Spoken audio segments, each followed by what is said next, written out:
Okay, so we are going to put this comment section. We're going to put it like down here.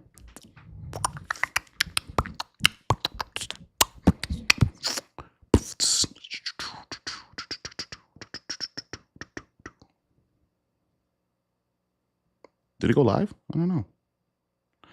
I should probably also cut some of these down when they happen. Yeah, it looks like it's going live. There we are. Ooh, that means that it's on. I already got a like in the comment. Oh, me too. That's funny. Yeah, I'm just doing the little pre-show ting. Let me get this uploaded thumbnail up on the way, and that way we can talk about this. Essentially, this whole stream's not going to be about this. Usually, the topic is what we start off with, and then I don't know, we yell about anime for the next hour or so. But we got a little bit of an impromptu stream today. I'm finally caught up. Oh, that was a stupid decision. I put that on the lot. You know what? It is what it is. Let me put this one down. Hey, there's a lot of people in that chat right now. Let's go.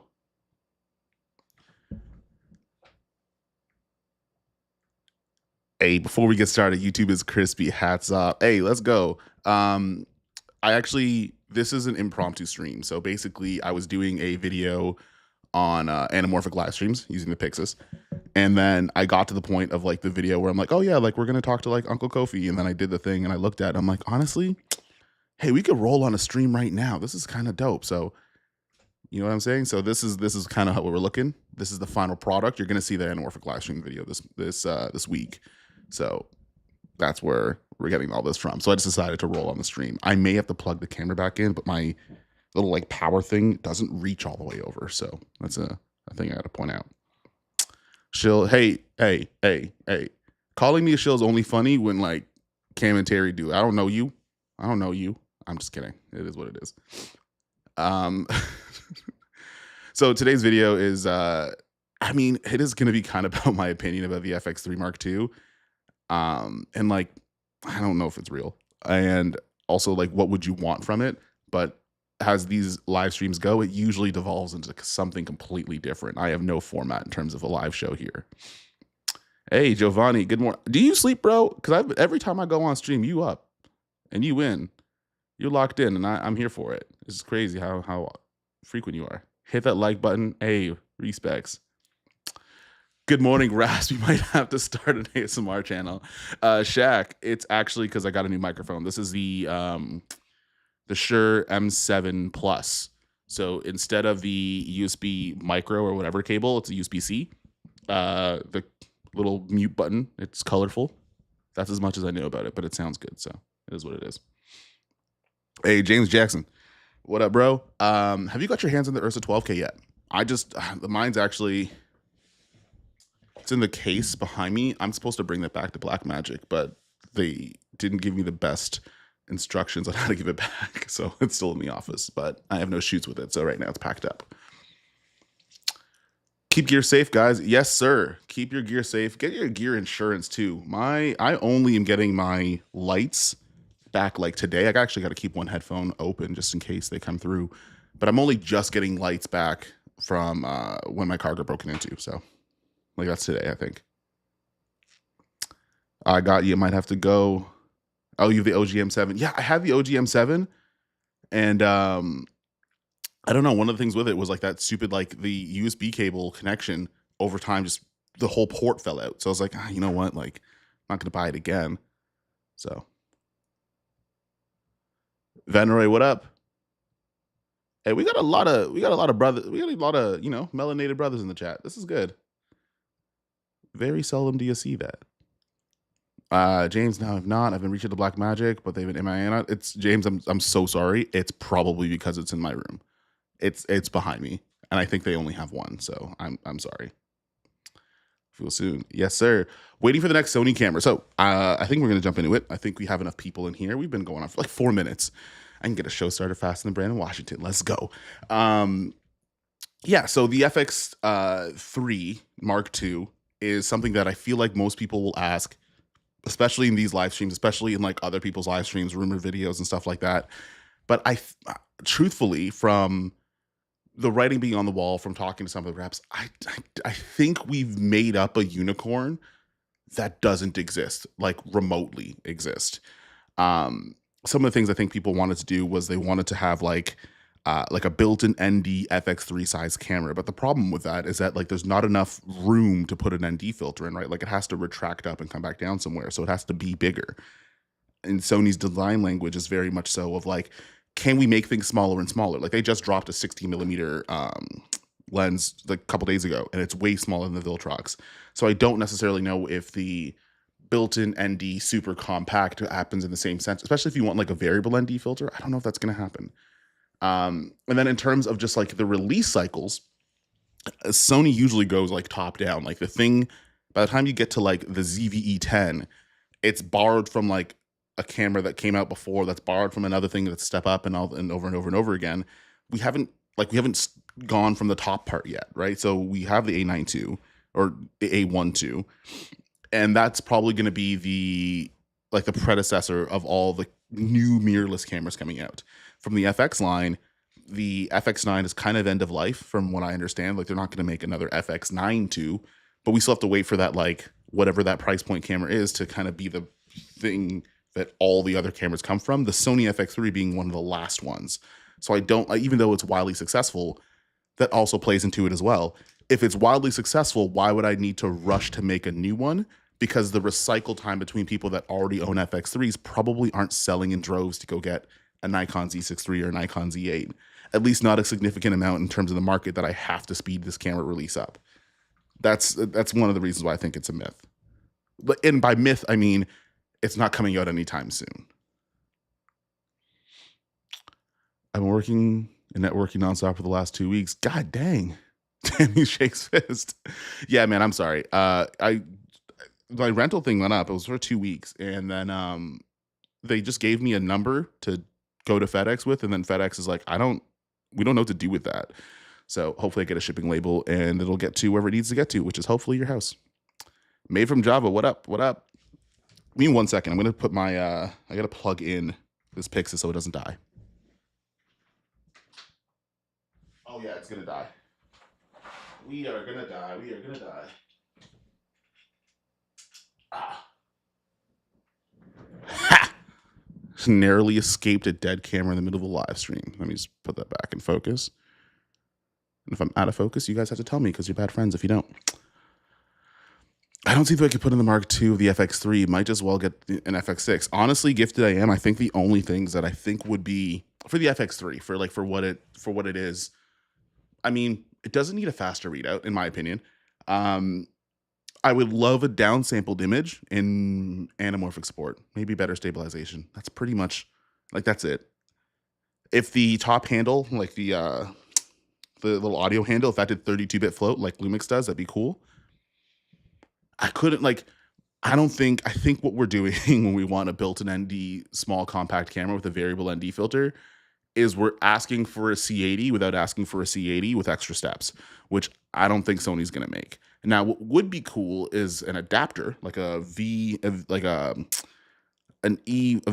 adapter, kind of like how Red makes it, and you put that on the front of it, and it's like E to E, or you can like an E to a PL, and that'll give you the electronic ND filter capabilities while keeping the camera small, so you could choose if you want to actually have that or not, but you still get all the other things that come with it.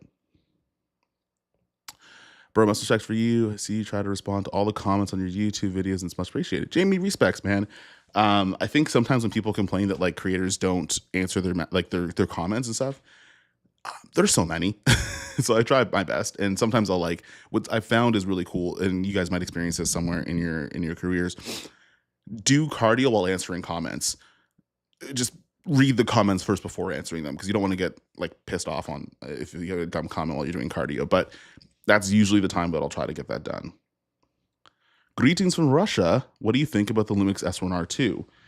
I made a 42-minute video with pretty much all of my thoughts. I think I still got it in here. One second. So I still have the Lumix S1R II.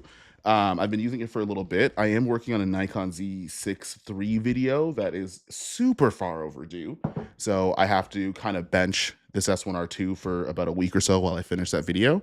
I think for what you're getting, man, for the price that it is, for everything that's on paper, everything that I complained about when I was in Norway, I had to like sit back and be like, you sound like a baby. And you sound like a baby on things that like aren't the biggest of deals because you have to account for the price. And then also my rolling shutter is still a gigantic conversation about this camera, and I don't understand how we got there. But like there are other cameras that have similar or even slower readout speeds than the S1R II. When you turn off the dynamic range expansion, when you turn that off, it's around the same as the Pixis. It's around the same as the FX9. It's around the same as the S1H, the first one. It's faster than some of Sony's other cameras. Like there's things. It's not the bottom of the list. And if that's the case, then it's hard for me to complain about something like rolling shutter when I shot a commercial handheld and on a one wheel with the Pixis shooting open gate. So those are my thoughts. I think it's a really great camera for what it is. Better IBIS would be nice. I don't know if that could be done on a firmware update. I don't know if you can, because I think it's an actual physical. There's some attributes of a camera are physical, and some of them are going to be software related. I think IBIS is more of a physical related one, so I don't know if you could fix that with a firmware update. Did I hear ZVE10? Did I say ZVE10? I could have. I have no idea. One of Sony's most popular cameras, though. I don't believe the FX3 will come soon. The FX3 is one of the best video cameras ever, with all the new cameras outside of the like where the FX3 uniquely sits at. It is in its own class of like compact, great specials camera. It has just enough image flexibility that you can make it look the way that you want it to, or at least close to what you want it to. It does everything just good enough, where anything else is you're asking to pay for a premium.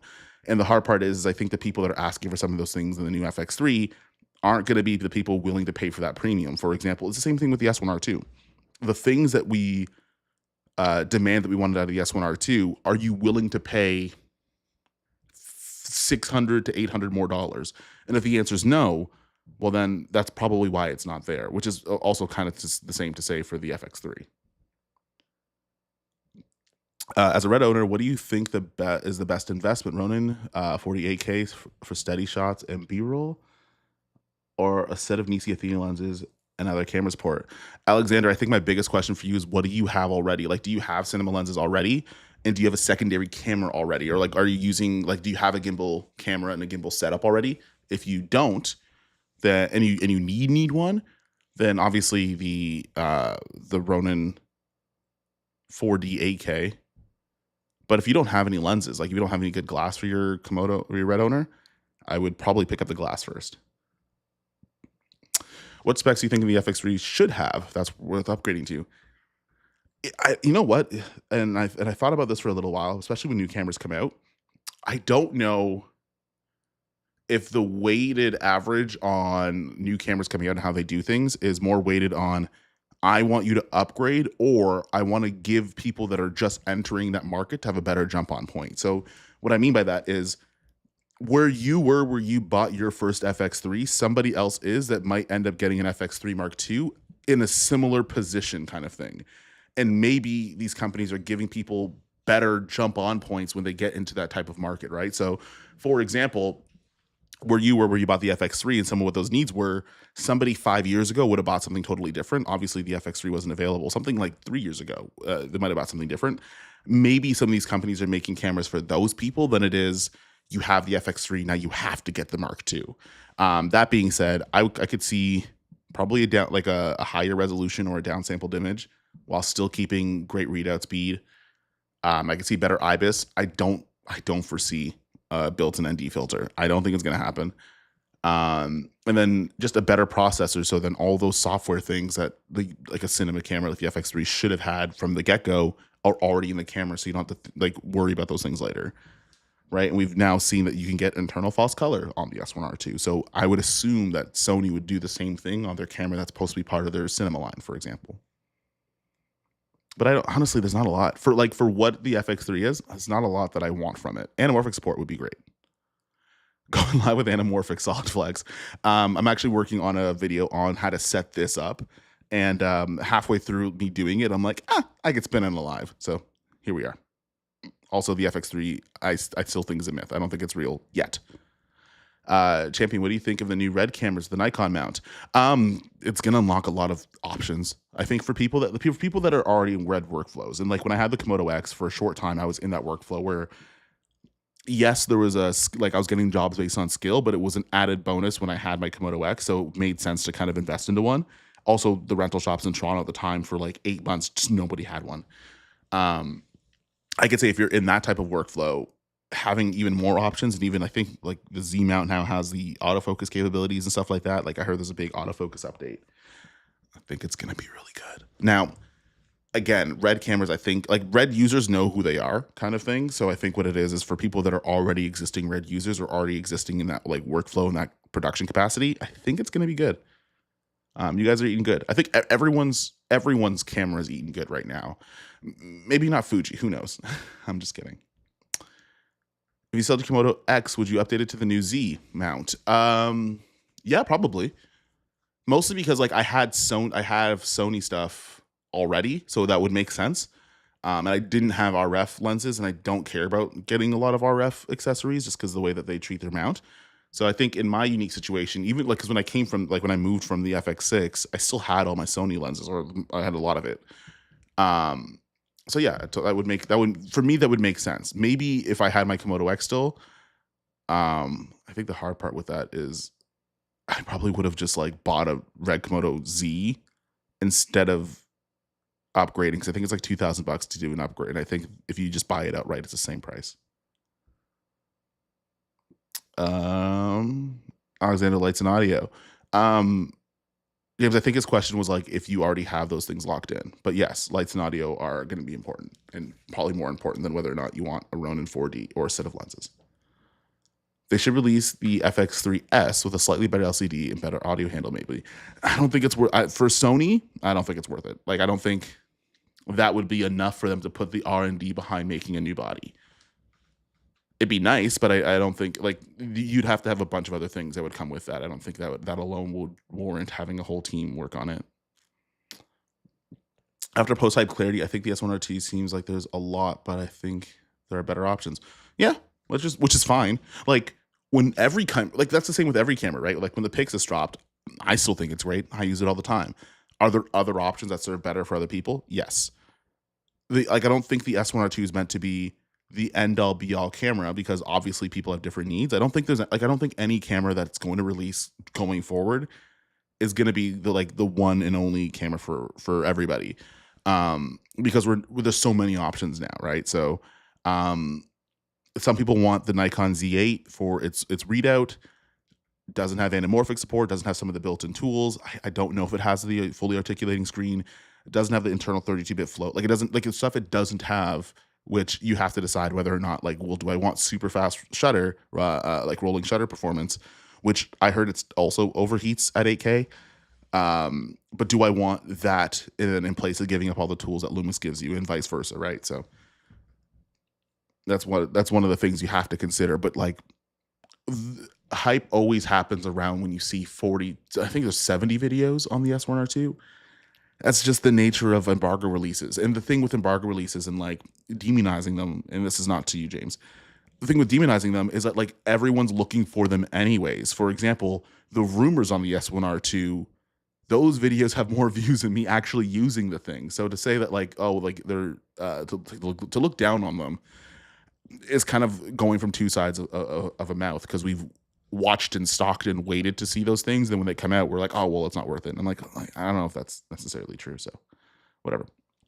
Morning, Kofi. I know you've been dipping into the photo world recently. Any thoughts on your S1R II for photo? I have an S5 IIX, but need higher megapixel. Yeah, I felt that way too about the S5 IIX. I did a photo shoot with it for a client last summer.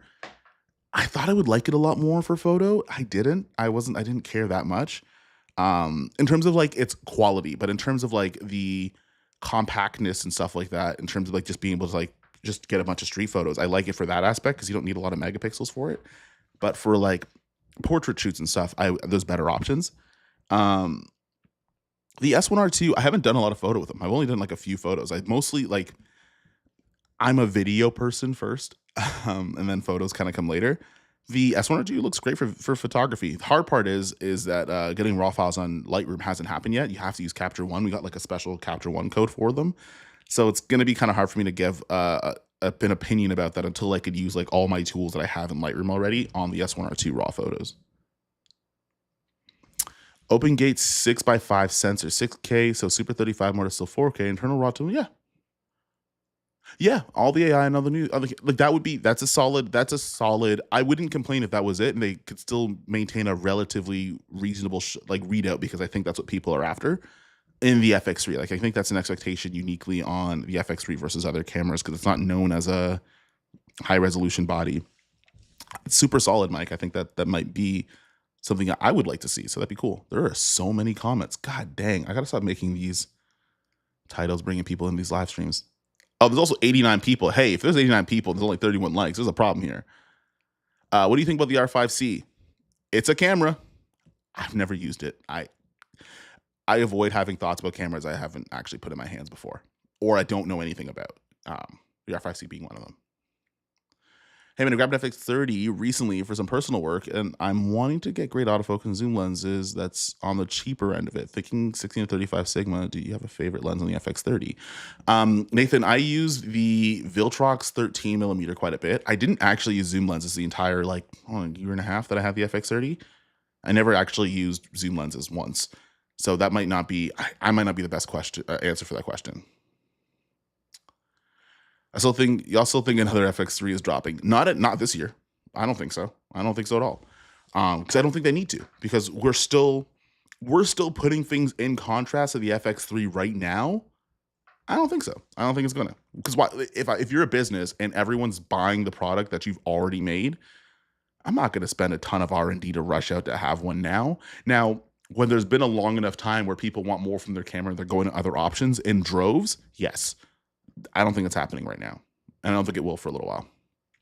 I have a similar opinion to Biggs Cook's video on the S1R II. It should be marketing more of an A7R V competitor and photo first camera with great video specs. I agree, and I don't want to say disagree, but like sideways agree. Lumix has always had a great identity in video capabilities, and if you think about it, for them to remove that video identity is actually more expensive to the camera than it is to leave those things in. So if you see Sean's interview with Cine D, he mentioned this a little bit.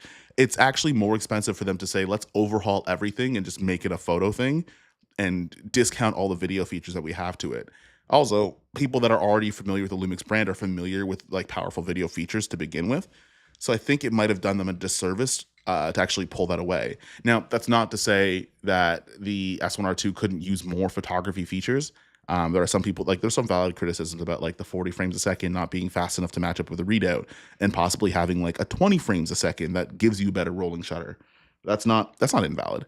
But I'd say like to remove something that's a very strong part of your brand identity, even though you've made something that leans a little bit more photography, I don't necessarily think in the long run, in the grand scheme of things, that would have been, I don't think that would have been the smartest thing to do. Because keep in mind, the people that consume cameras and buy them, there's more than like us squabbling in YouTube comments. Like there are people outside of here that'll almost never go on here as often that have different opinions, which is exactly evident in like the Burano, where everyone's like, oh, well, it doesn't have all these things. NFL's doing great using all Sony cameras, Burano being included in them. So that's kind of like my take on that, I guess. Thoughts on the Z-mount Reds since you have Sony glass? I was going to invest in the FX6, but now I'm really considering the KX, even though it's twice the price. Hunter, I would say if you got that kind of budget, I maybe would look at some lighting and some sound first. Make sure you're solid on everything else. Get the camera body last. But if you still got some money, can't deny with working with Red Code RAW with autofocus with Sony lenses. I'm not going to sit here and try to lie to you because that's a great combination. But like just dial in everything else first before getting down to that. Usually the camera body is like one of the last things that you get in your hierarchy of needs. When are they announcing the new cameras? Bro, you think I know? What you think I am, Andrea Pizzini? I don't know that stuff. That's why that's why I'm saying this thing's a myth, bro. For now. Eventually an FX3 II is going to come out because eventually an upgrade camera comes out all the time. But for like right now, if y'all think that it's coming out at NAB, I would disagree. Alton. I don't think there will be another FX3s. It's still one of the most, it's one of the most popular FX line cameras. And also, if you think, like, despite the fact the price is not, it's not cheap. Like, an FX3 is $5,000 Canadian. It's not cheap at all, but it's still, people are still buying that thing left, right, and center. Nathan, having the FX30, Sigma 18 to 55 was my workhorse. Oh, there you go. Ain't no way the R5C is still a solid camera. Better value now the R5 II is out. Yes, but I mean, like, if you already got an R5C, if you got the R5C, me telling you my opinions on it doesn't make the camera any better. But if you need more things from that camera, James is right, man. The R5 II might be the thing you're looking for. The next FX3 will cost $5,000 to $6,000. Okay. I would love to know. How do you know that? I'm just curious. Just asking.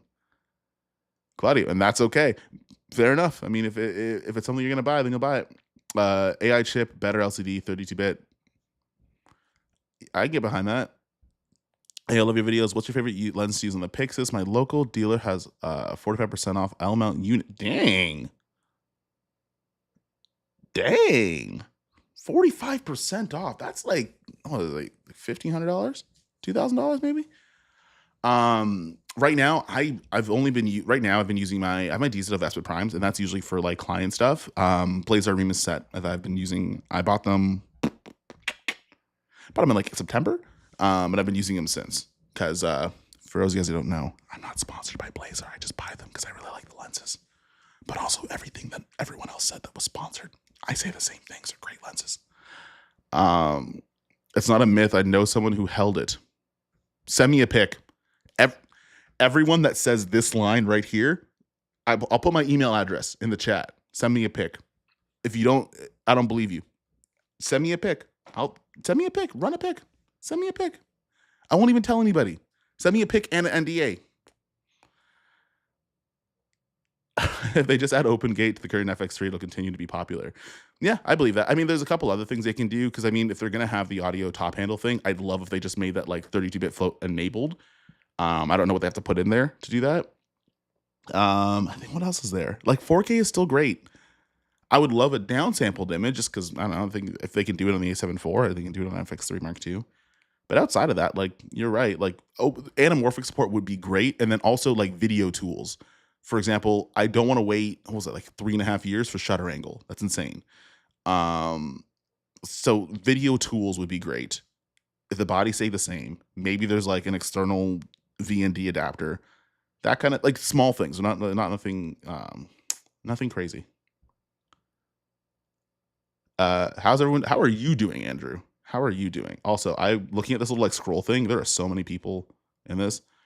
Open gate means the full sensor, more or less. Open gate technically just means a full sensor, but the dimensions of those sensors may change. So, for example, Red cameras can do open gate, but they're 17:9 sensors, so they're not 3:2. So when you say open gate, it is using the full sensor. It's just the sensor is that 17:9 aspect ratio when you kind of do the math for it. I really, really, really want OpenGate. I'm really happy with the FX3 as of right now, but OpenGate is such a great feature to have. It's a great feature to have, and I think some people might feel like this is like the moving of the goalposts, like what we've done with rolling shutter. But the thing that makes OpenGate a more wanted feature is the fact that anamorphic lenses are far cheaper than they were when the FX3 got released. Because like companies like Blazars didn't exist, the Laowa Nanomorphs didn't exist. Like all of these lenses that are like sub $2,000 per lens, they didn't exist back then. So I could see that being a thing. Yes, full sensor readout. Don't see an updated version of the FX3 or 30. That camera is selling like hotcakes right now. Yeah. Not the Sony A7CR. That camera has only had one software update. I'd like some updates. Andrew, what updates would you like that like make sense for that camera? Because like shutter angle, I feel like wouldn't be a thing that would be on the A7CR. Oh, like Jesus, what just happened? 1, 2, 3, 4, 5, 6, 7, 8. What would be the benefit of OpenGate for anamorphic shooting? You actually get more resolution. So if I'm shooting in 3:2 OpenGate, you get more of your the resolution in your image than you would if you're shooting 17:9 because you're de-squeezing, and it's mathematical, kind of. Cam Aki does a great video on doing the differences. Also, I think I have a video on anamorphic lenses versus spherical ones.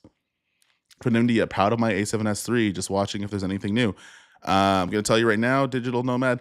Right now there isn't. I don't think there's, and I don't think there's gonna be for a while. And I also think that's kind of a good thing, because I don't think every brand needs to jump every time a new company comes out with something.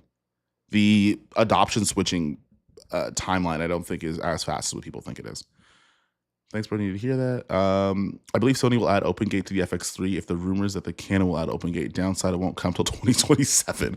Honestly, that's probably facts. That's probably facts. Sony's not the fastest to. We'll pass it on. Oh, okay. Yeah, Sony's not the fastest at that. Sony needs to update some of their older GM lenses and make some new ones. That'll happen eventually, and they're doing it on the I think they're doing it on their way. I heard somewhere there was announced at CP Plus. I think there's like a new 35mm lens coming soon, and it's going to be smaller. Which I don't know how they're going to do that. I don't know if it was Sony that said that, but somebody said something about a 35mm Sony lens that's going to be smaller. The way the FX3 is set up with rigging, there isn't much you can ask for really to justify a version that you can't solve with a good. Yeah, that's fair. Again, I think, there's not for the FX3, there's not for where the FX3 uniquely sits, where it is in the market, what people want it for. There's not a lot, not a lot that you could ask for. A lot more, at least. Do you think the S1R II gimbal is so good that you can film without a gimbal? It depends on what gimbal shot you're doing, to be fair. I think it depends on what gimbal shot that you're doing. I wouldn't feel comfortable making that blanket statement being like, don't never use a gimbal again because the S1R II has IBIS. I also don't feel comfortable making that statement because I have 3 DJI gimbals. So there's that. There ain't no shame in my game. A7S III is a great camera. Yes, it is. DJI is the one who's going to shock the mirrorless market. Ronin 40 8K color science is already so good. Greetings from Finland. Hey, what's going on? We actually, nope, can't say that. Nope, that was a privileged conversation. Never mind. You know what? You might be right. Who knows? Will you be reviewing your Blazar Apex Anamorphic? Kamiramen, I don't have a Blazar. Sorry, I don't have an Apex Anamorphic. I just have the Rema set. I don't have the Apex. Now, I may borrow one from somebody that I know who does, but I don't know if I will. I haven't really decided yet. If I have a project where I'm going to use them and then it makes sense to do the review because the project is, then I will. But I don't really know yet. I feel like lens reviews, for me, if without context, they're not my favorite. Do you think there's going to be an A7 IV this year? And what feature would you like to see in it? I think there would be. I think the tough part, actually no, the things I would just like is like, hey, can you fix the if the A7 V was just a higher resolution, almost same shooting modes as the FX3, is that too much to ask? I don't actually know, but I think that would be fine. I think that would, like, 33 megapixels, keep it the same, who cares? 4K 2460 120, give it the AI autofocus because we do that now. Yeah, and it's downsampled already. So, like, that would be the most I think I would ask for from an A7 IV. If it does anything else, then it's a really good value added. But if it doesn't, then, well, that's okay. Maybe if it has, like, if you want it to be like somebody that's like, I want to really compete with the Nikon Z6 III, like maybe OCN RAW 6K up to 60 frames a second. I don't really know if they're going to do that because, again, I don't know how many people, like, RAW is a great conversation to have. I've used it on the Z6 III. I used it yesterday. I don't know how many people are actually using it with all of the memory things that you have to do. You have to have bigger hard drives. You have to learn the raw workflow and all that other stuff. I don't know how many people outside of YouTube and people that watch a lot of YouTube are actually using it versus the regular. How do you feel about the autofocus in video and the Lumix comparison to Canon and Sony? I know it's not as good, but how far from the best, and how would you rank autofocus from each brand? I don't really have like a numbered ranking system. I have pluses and minuses with almost every autofocusing system outside of the whatever they put in the A7C with the AI stuff. So Lumix is pretty decent. On the Norway trip, and I don't know if some people talked about this, some people didn't, but during the Norway trip, we had a lot of autofocusing problems. And what was wild about that is that, like, we were trying to mess around with the settings to see if we could, like, dial things in to make it better.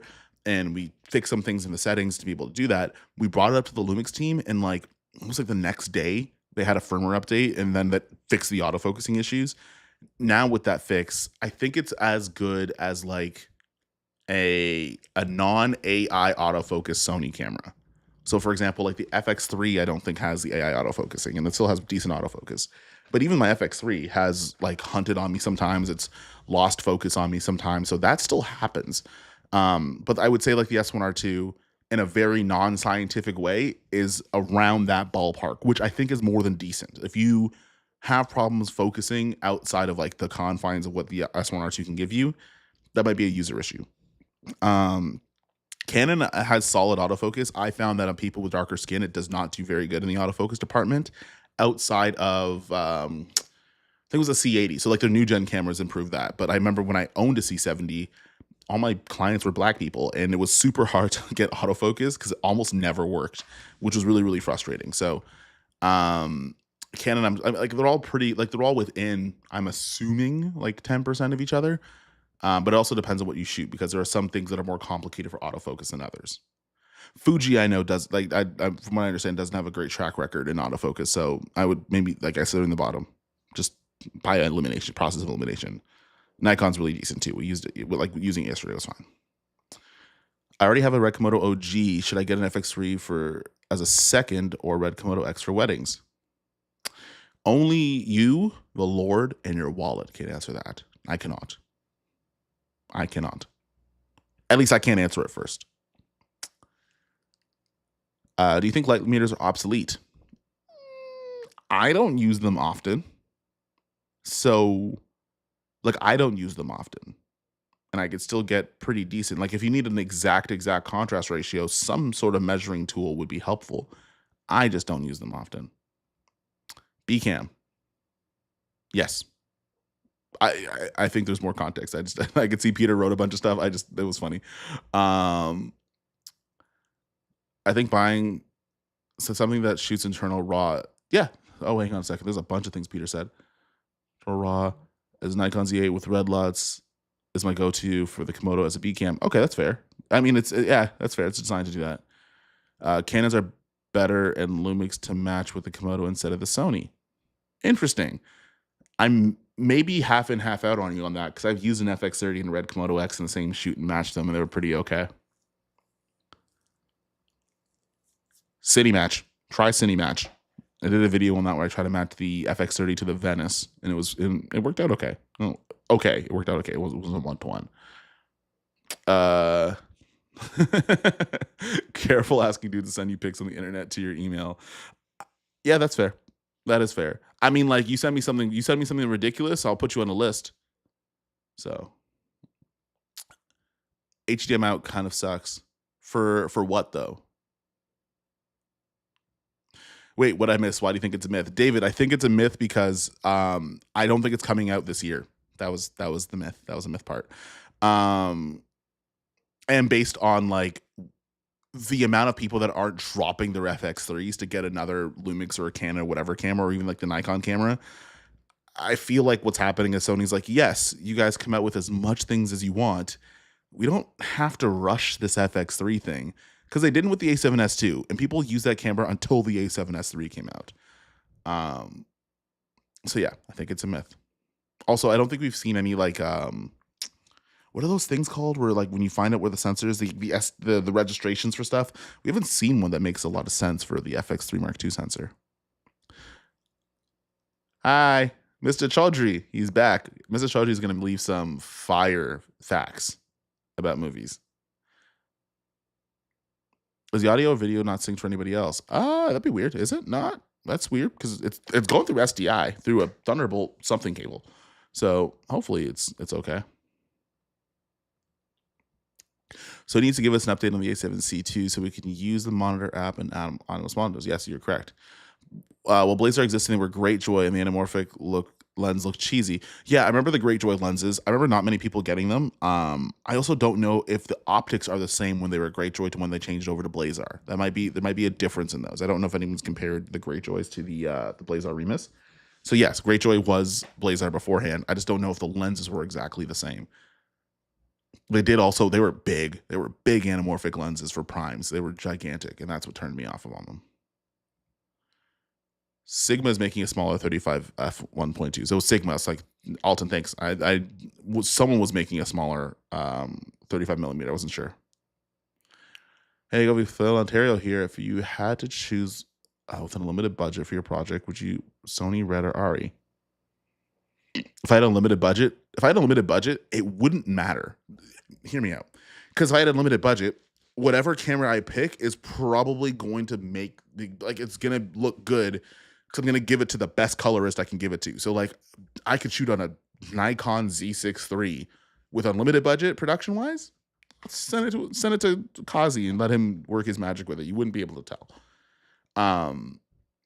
But I do like the idea of using a Venice too, just because that's the one camera I haven't used yet.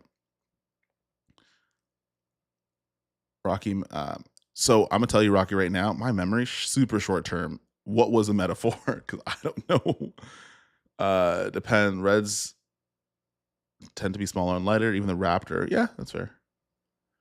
Ari have better dynamic range. Red have better color fidelity. Some people may debate with you on that. I worked with all three. I'm just curious what one would choose. Venice too. That's because it's one I haven't used. That's pretty much it for me. Like I guess my my threshold for like how good color and dynamic range has to be is not like I don't need an Ari camera for everything. So and at that point most people don't. So whatever I haven't used. Sony's are just faster workflow. Depends on what Sony it is. Venice too. The Venice is not a fast workflow. It is very slow and it's very heavy and it hurts and it made me feel bad. Hurt my back. Just here for the clickbait. Hey, we delivered on the clickbait. I said I think the Sony FX3 is a myth, and I gave you the reasons why I think it's a myth. We've just devolved the conversation into whatever this is now. There's no clickbait if I actually deliver on the bait. If the worm is real and you get to eat it, and I don't hook you in and do what they do to fish. I'm allergic to seafood. I don't know. And that's not clickbait. Uncle Kofi, go Jays. Uncle Kofi is here. Greg LG, he has to come to the live stream every time. So very good supporter. Very good. Can you recommend a good B cam for the FX30? Would you get an FX3 and use an FX30 for B cam? I did for quite a long time, so you can do that. I think it's more than fine, and you can match them pretty easily. So if you like the best B cam for your A cam is just another A cam, to be fair. But if you have the budget for an FX3, then like you obviously get some of the flexibilities of like having a full frame sensor and all some of the other stuff. But I mean, if you're trying to spend the least amount of money, just buy a second of the camera you already have. It's a great B cam for the first one you have. Hey, for the content coming for you this year. Thanks for doing your thing. Hey, thank you, man. I posted something on the community post a little while ago and I'm going to clarify this.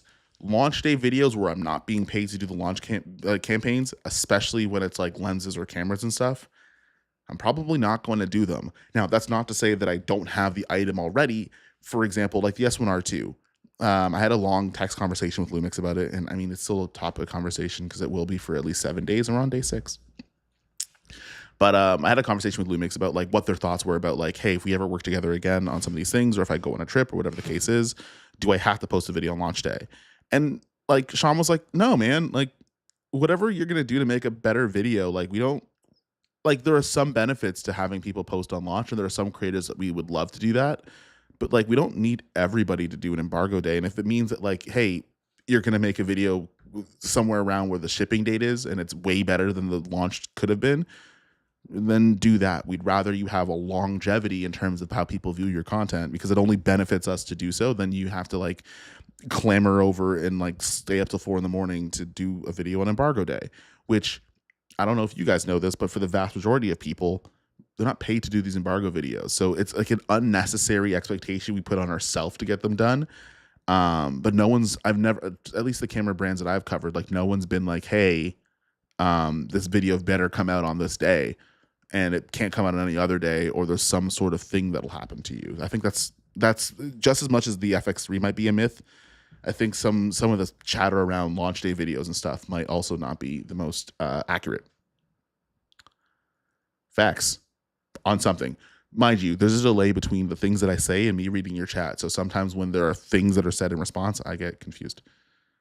If you had no cameras and you had to invest in one system for documentary filmmaking, content creation, Nikon Z6, I hate that those are your choices though.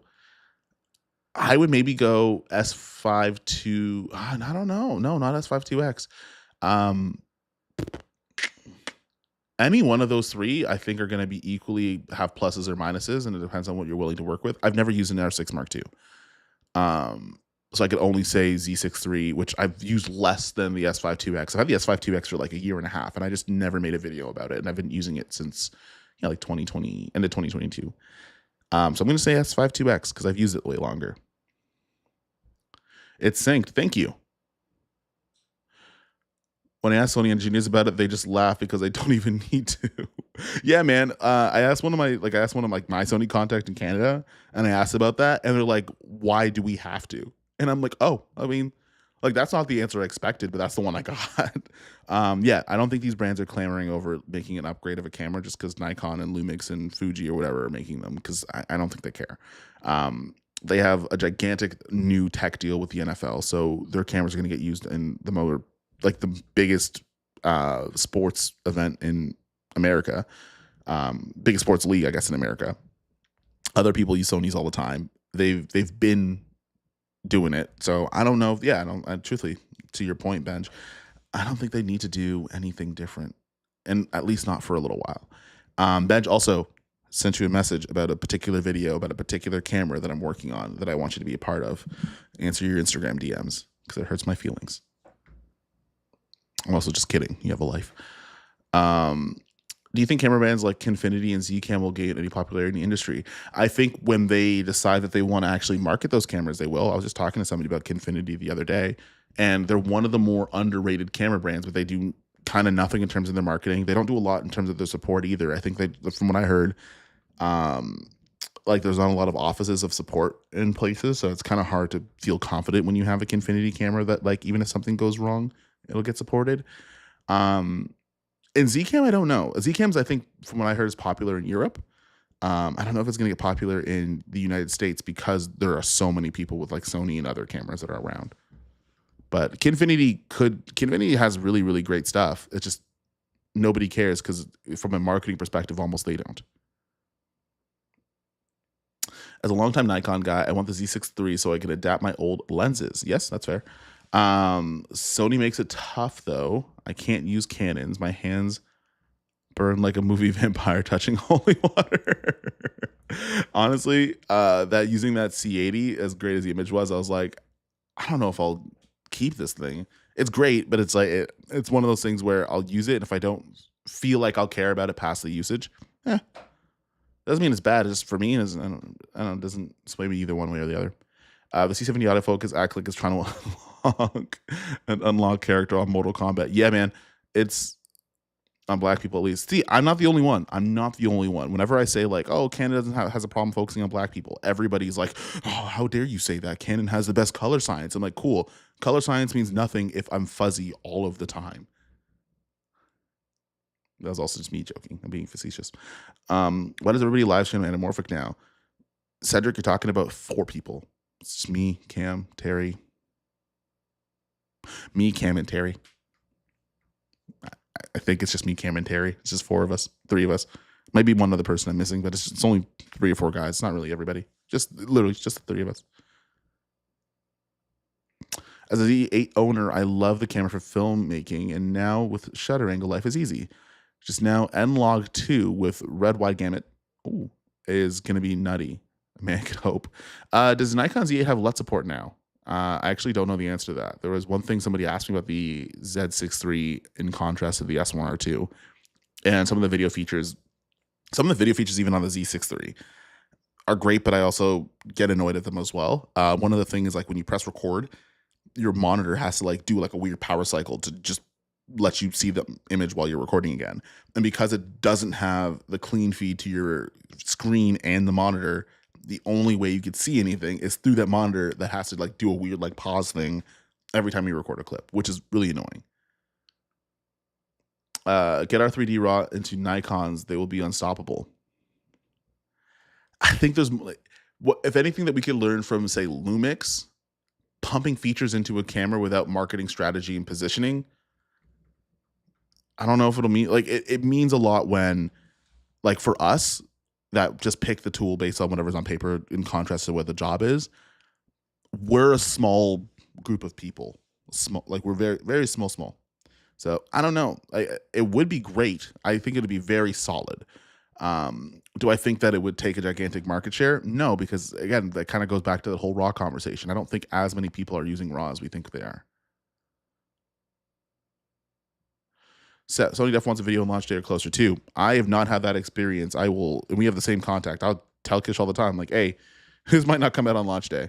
And again, there are some creators where it's a benefit and they may have you do that. But for other people, at least in my experience, they've not really cared whether I do or not. They prefer that I make a better video than make the one first. A non-launch day video is what I'm looking forward to. More times with the product is more opportunity to have particular use cases. The best videos are new gear and real shoots. Yeah, and one of the tough parts, and like I appreciate some of these brands sending things even earlier, like the Sony 16mm f1.8. That I got like a month with, which was cool. Now I just vlogged with it, and then I figured it's a vlog lens. We as well vlog with it. But even the S1R II, like I think we had it for, what was it, 12? There's like 2-ish weeks that we had it with to be able to kind of have a little bit more time with it. It's just hard because it's February, so it's cold in most places. I would like if there was like a new camera body that has a lot, like we talked to Sony about this too with the 18mm. And we said, hey, if there's any other launch, like tell us a month in advance. Let's have follow-up in between calls before this launch date. So if there's problems or anything like that, we could fix those things. One thing I could appreciate about the Lumix launch was we had a group chat. At least the people that went to Norway had a group chat. So things that we had problems with, the engineering team and Sean were in the group chat. So if we had a problem, they were able to tell us right away. So the only thing they couldn't fix was like shutter readout. And the idea was, well, turn dynamic range extensions off because it's not made for handheld shooting. So those things, I wish when you do have some of those things where they are going to be on embargo, either give us a really long time to work with it, or just don't be upset if we don't. And again, that might be someone else's situation may differ.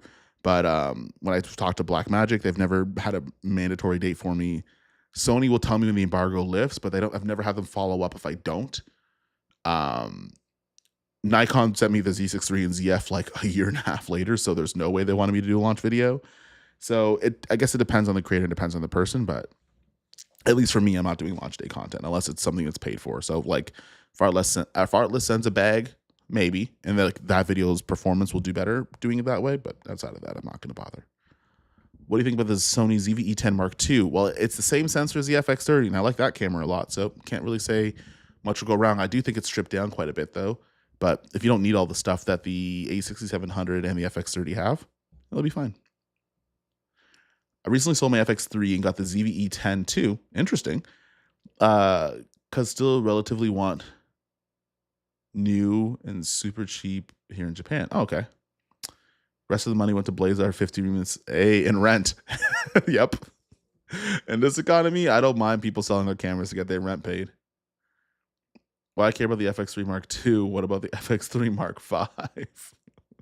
Because I don't think either one of them exists. I don't even. They might be just putting together what they want that thing to look like today. We're not going to see it for another at least a year. Wait, FX3 II? Yes, the art. It's a joke. We're kind of in jest. I'm still using a Sony A7S III in 2025. Am I lame? No. If your work is like. No, no. What did we miss today? You missed nothing. That's the whole point. We missed nothing. There's no FX3 II. I don't think there is. I think whatever they came out with, or whatever's being said, I don't think it exists. My personal opinion. I don't think that as based on nothing. I don't think it exists right now. I don't think anybody has it. I think maybe it's being engineered right now, or maybe like it's floating around in terms of what they want to do. I don't think we're going to see one this year. Variety of different reasons. That wasn't like 45 minutes ago. Skip the ZV-E1 because it's slightly older. Was holding out the hope for something like the ZV-E1 Mark II version, but probably won't come until after the FX3 II, right?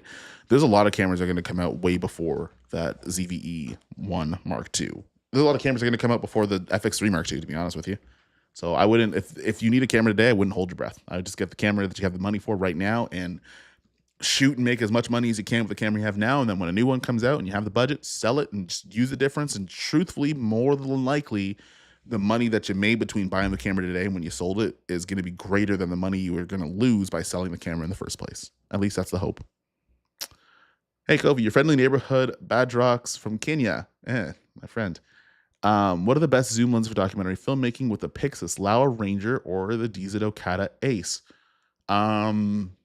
Rangers, I only got to use the telephoto version of, and that was it was a nice lens. I had a great character, if I remember that correctly. I like my Daisos, man.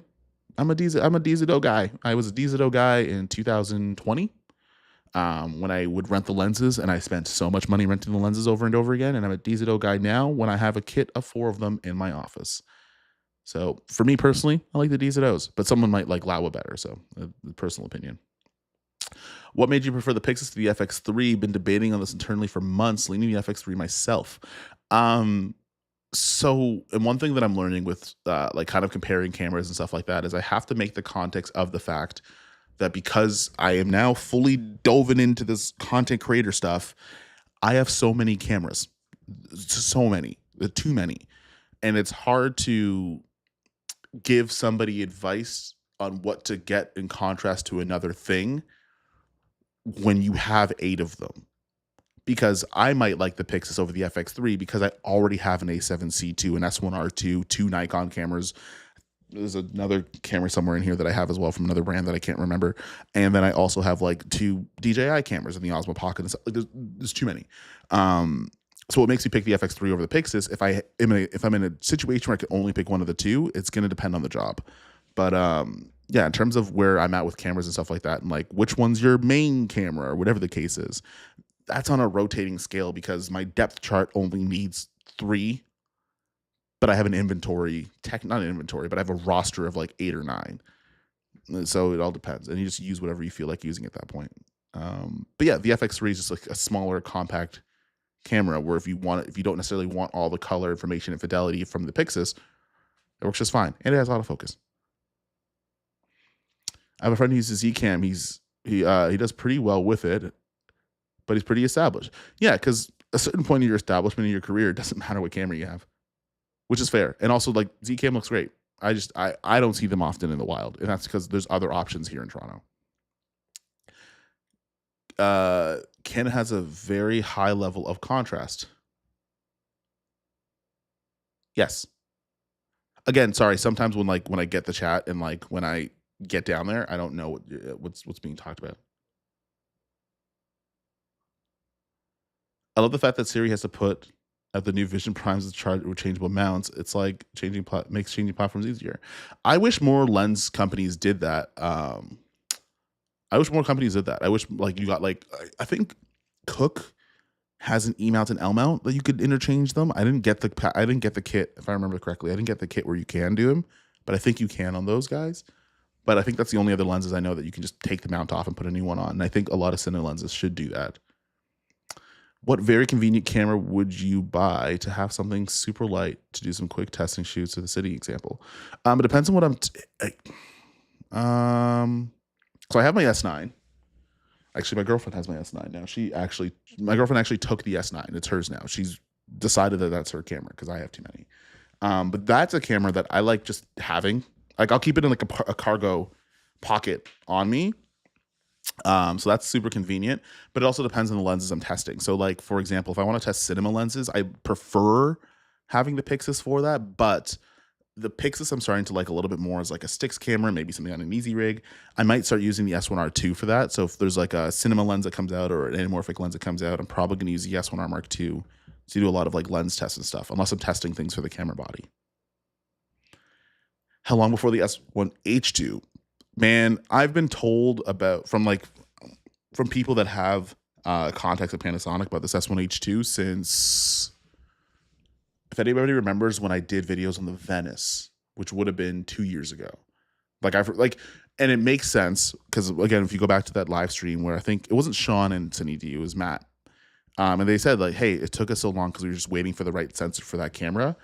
I don't know if they found that right sensor, but I think once that happens, we'll see the S1H2. I don't know if that sensor's come out yet, or if it probably already has, and they're probably working on it. But I would say not as long as you think. And because the S1R II um, was meant to be the first kind of entry into their new generation of cameras, I could only imagine that it's going to be somewhere in the next 12 months, maybe shorter, hopefully. Zcam is the way for me, folks. But use a tool that works for you. I didn't know you had a Zcam. Look at the first person I know in real life. Yeah, I know first person I know in real life. If you guys follow, if you guys watch anything from Tenfold, they started on Zcam. Can you guys recommend a good email lens for travel vlogging? Whatever's wide and pride. Wide and pride. You need to develop brand love and performance. That's important first. Yeah, unfortunately, throwing specs at a camera is not as valuable as having brand awareness. For the same reasons where, like, if you own a production company, like your brand and reputation far exceed how many people you could put on set or how pretty the image is. Like, you could make great images, but brand and recognition amongst the industry that you're trying to break out into, unfortunately, or fortunately, who knows, those are going to be things that are going to be just as important now, especially when there's so much competition. Kayla bought the S5 IIX and Z6 III to test which one I preferred and sold the Nikon a week later. 9-day difference for video. The Kodak options alone made the Nikon a complete no-go for me. Interesting. So, like, I'm 24 hours into using the Z6 III. I like the NRAW. I think the colors are great. There is a couple things in terms of like video workflow I'm not super crazy about, but from a hybrid camera perspective that shoots video, like, I'm not that upset. Like, from a hybrid camera, I'm not upset about. If I wanted to use it for production, there'd be things that would annoy me, or things that would slow stuff down that would make me a little bit hesitant to use it as like a full-time kind of video camera. Have you watched it? Okay. New rule. If there's a question, if the question isn't a closed-ended question, let me know what you're referring to, because I don't read these. I read these when I read them, and then sometimes I don't know who you're talking to or what it is. You're absolutely right about RAW. By Unstoppable, I mean the prosumer market will use RAW either way, but it'd be huge for Red. Yeah, if you're in the Red ecosystem, man, like, you're gonna have a great time if Nikon adds R3D and LUTs to everything. Yes, make the Z8 and Z9 with internal fans. That'd be great. I mean, like, even in the S1R II that has a fan, I haven't had overheating on this guy yet. Everyone has talked about the overheating, the battery life. Battery life has been fine for me, just as much as like when I use the S5 II or my S9. I haven't had an overheating once. I don't know what I did. I didn't change anything in the fans either. So, still love my C70 though. It adds to the struggle as a black man. Yeah, the C70 is like, honestly, I used to call it the oppression camera. There, I said it. And that was because, when I use autofocus lenses, it just wouldn't work. And it was such a struggle to fight with it. I recently sold my FX3 and got the FX6. Dumb decision. No, mainly just wanted a bigger camera for rigging and wanted to up my brand perception. Seth, if the upping your brand perception worked, then it's not a dumb decision. But, like, real talk, I might grab an FX6 again, just cause. Well, no, there's actual jobs that make the FX6 makes more sense. For example, like, I have a documentary that may get approved to shoot in Ghana in December. And there's a couple other like run and gun jobs that I still want built-in NDs because I'm shooting outside and stuff like that. And like, I have to deal with the audio top handle, and it has to stay on there anyways because I'm shooting run and gun kind of stuff. So, I might even get the FX6 again, just cause, like, going the round robin and stuff like that. The only reason why I got rid of it was, one, I was moving into that kind of like Red ecosystem type of workflow where like it was a benefit to have one. And two, I was just really mad at the audio top handle, and it really got on my nerves. Come to find out that, like, I don't like the way that the Limo cable worked on the Red Komodo X either. Also, when the Pixis came out, it gave me $7,000 back, so I just got the Pixis instead. So I don't think it's a bad decision. Good afternoon from Cyprus. What's going on, MCO? Hey, Thomas, finally made it to a live, man. Good to see another live. I personally got a little disenchanted with Sony recently. Ready for them to do something exciting again, and hopefully at a reasonable price. I mean, I think we all are. I could see that. I mean, I feel like I guess for people that are Sony users or knee deep into the system and they're watching everybody else innovate some of the new things, are feeling the same way that Nikon, Fuji, Canon, and Lumix users felt when Sony was dropping everything all over the place. So I guess it's that cycle's like kind of like making its way around. I still think Sony made solid stuff, to be honest with you. I think what's interesting about using other camera brands now is it the most perfect workhorse camera? It's like, what kind of quirks, like what kind of challenges will I encounter today where I have to think outside of the box to get those things done? Now, when I had a lot more client work, I wouldn't want to do that. But now that it's like kind of a hybrid between, or like sometimes I use my client work to make YouTube content, you could be a little bit more adventurous with what the things you want to do.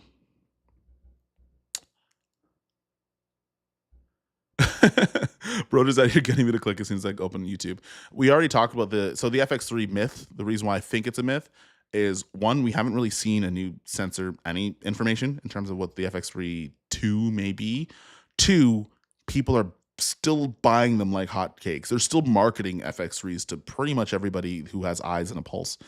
So I think when like it's a kind of if it's not broke, don't fix it. And three, I can't think of things you could put in that camera that are so significant that it would make people upgrade and switch from wherever they are. And I think for Sony, when releasing a new generation of cameras, the A1 notwithstanding, I think that's something that they're kind of looking at doing. Hotter take is, I think because of the S1R II, this is actually super hot take. Because of the S1R II, I think that's what have caused the rumored delay of the A7 IV. And the reason why is I think that sensor that came out, because there was a leak for a Sony sensor that is almost identical to the Ronin 40 8K and the S1R II. But that was something that was on Sony Alpha Rumors. Shout out to Andrea Pizzini. But what ended up happening is I think Lumix put so much into the camera with that sensor that now if I'm Sony, I have to say, well, I can't use the same sensor, or I have to do like I need some X factor that's going to deter people from that's at least going to make people think, oh, hey, you know what? Yeah, it has the same sensor, but I'll go with this guy instead. And I don't think they estimated that that was going to happen. So the best thing to do is like, let me delay and go back to a little bit of a drawing board and put something else into here that I can make it really knock it out of the park. So then that way, even though it might have that same sensor that we leaked about 2 years ago, you still might pick an A7 IV over an S1R Mark II. Yeah, S1 is still going strong for me. I heard that that's the one camera I haven't used, and I heard it's great. How do you feel about Sony colors on black skin, and how do you tweak it? I've been using the FX6, FX30, and FX3 on this face. Actually, a lot of my videos, if you see anything at like a 10mm video, all of that's on Sony. So I think it's great. I think on dark skin tones, Sony's great.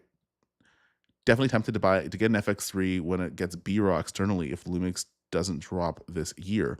I don't know who's gonna pull that one faster, and I think it depends on. I think the common denominator is actually for Sony the bottleneck is Sony. I think for Lumix the bottleneck is Blackmagic in terms of being able to get the B-raw capability.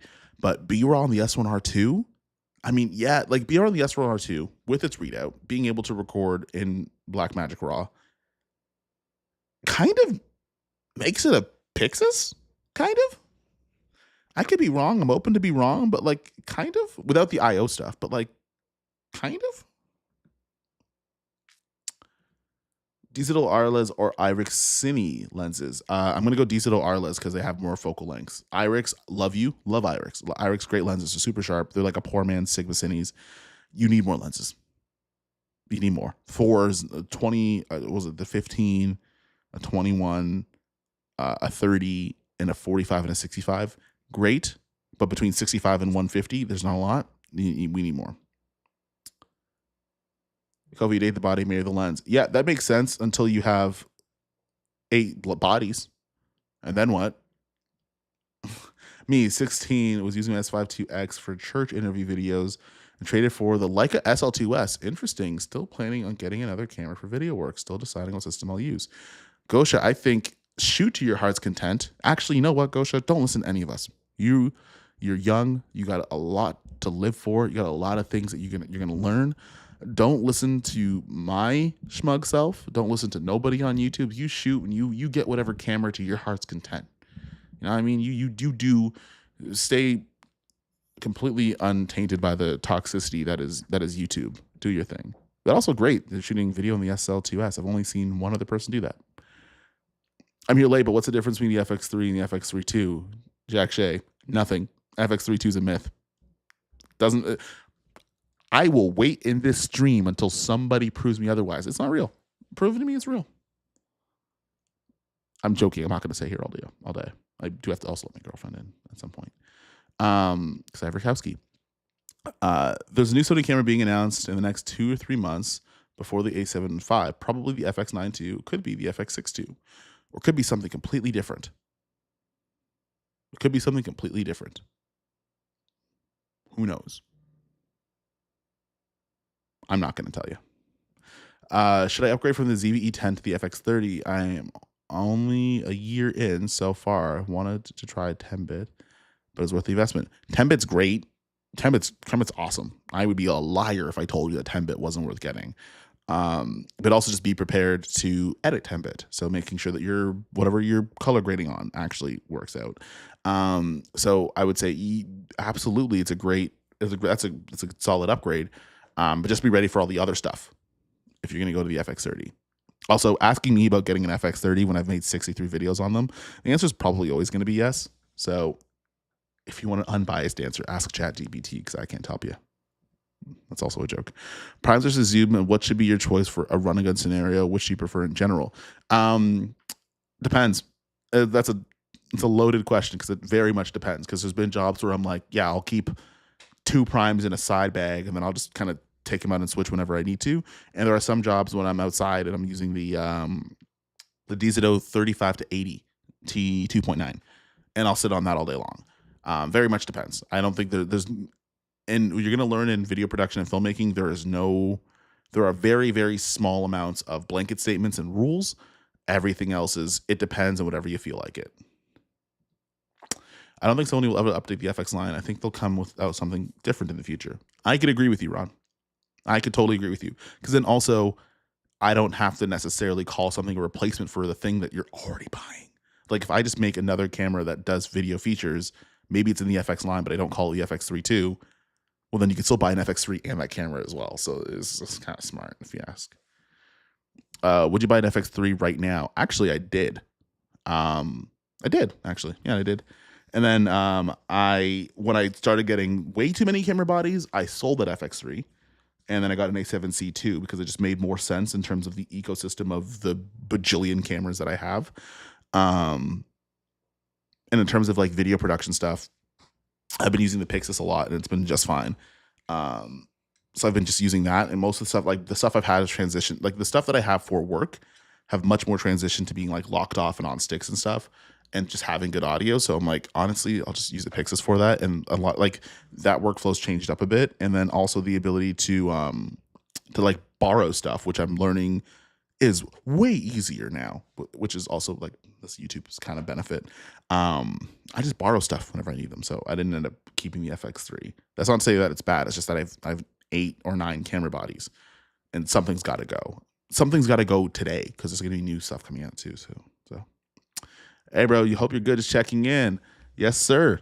Yeah, we're doing good. We're doing good. I was doing a video at Anamorphic live streams and then decided that I'll just roll on the live stream. Then I could use this stream as part of the video. So actually, I should probably set up just going to do a little screen record of how this looks. There we go. Yeah. That alarm, that's me being told I got to open the door. One sec, guys.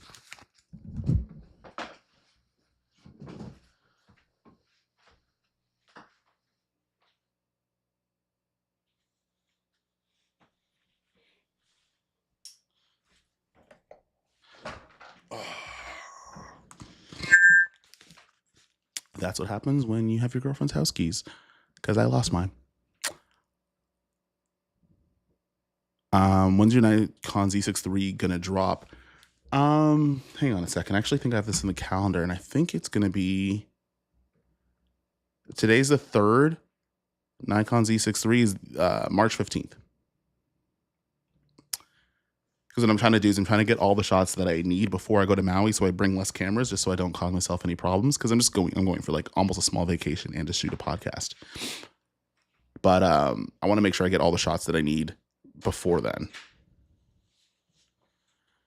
Hey mate, love your videos. What do you think the feature is missing from the Pixis? I like OpenGate 50. I mean, yeah, higher frame rate OpenGate would be great.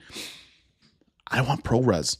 Give me ProRes for like the most selfish reasons, because I have a client that doesn't have the ability to edit Blackmagic RAW. So I have to transcode everything or export them as ProRes. If I could just shoot in ProRes, shoot it baked in, I would love that. That's like the one thing that I would want from the Pixis. Today I spent $13K on a used FreeFly Ember 5K with roughly 500 original accessories. Hope it's a great deal as it comes overseas. Your thoughts about the Ember? We've only used it once, and that was on a short film, and we had to like shoot a super high frame rate of like a bullet leaving a gun. That was really cool. It's like if there's any definition of like specialty camera, that's it. That wouldn't be that's not an everyday camera unless you're slow mo guys. But yeah, it's useful for what it is. Most of my B-roll needs to be slow-mo, and I shoot so much content that needs to be both vertical and landscape delivery. Yeah, I could agree with you. Yeah, like high frame rate OpenGate is where you're going to be at. That's why I want that Ursa 12K. It is nice. It's a nice image. It's very similar to the Pixis. It's very close. But because you get just a little bit of, it's good. Yeah, you can close the door. I'm sorry. I was yelling. Need to move to Canada because the US is a dumpster fire right now.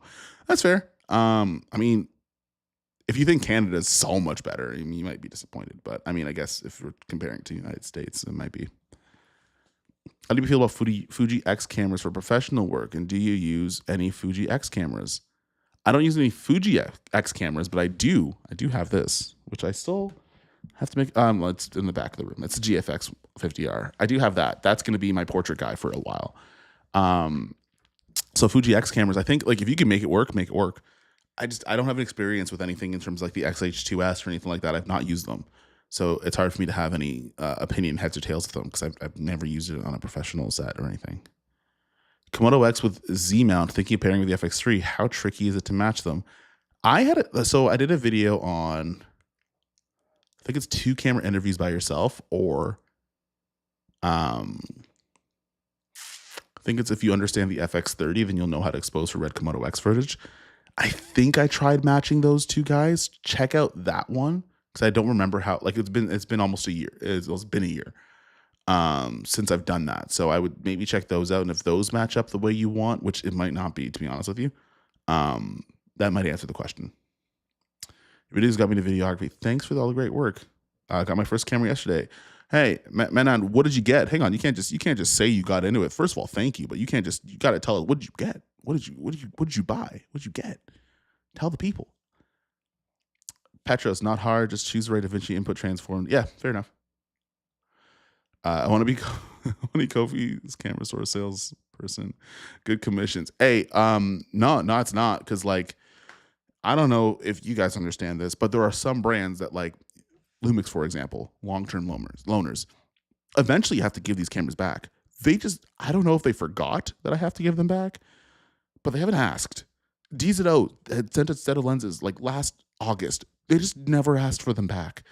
I'm supposed to give them back. I have return labels for them. Well, not for the Lumix cameras, but for the lenses, I have return labels somewhere in the house. I haven't asked for them back. So like, yeah, you might be a good salesperson when I need like a cage. But in terms of buying the camera body, probably not.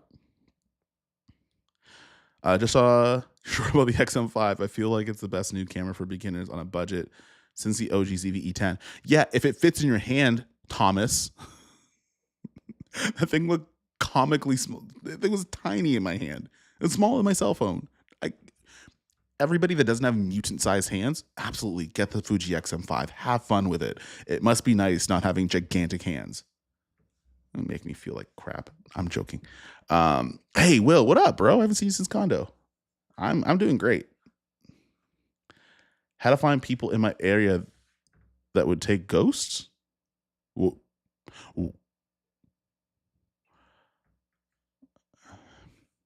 I don't know how to answer this one.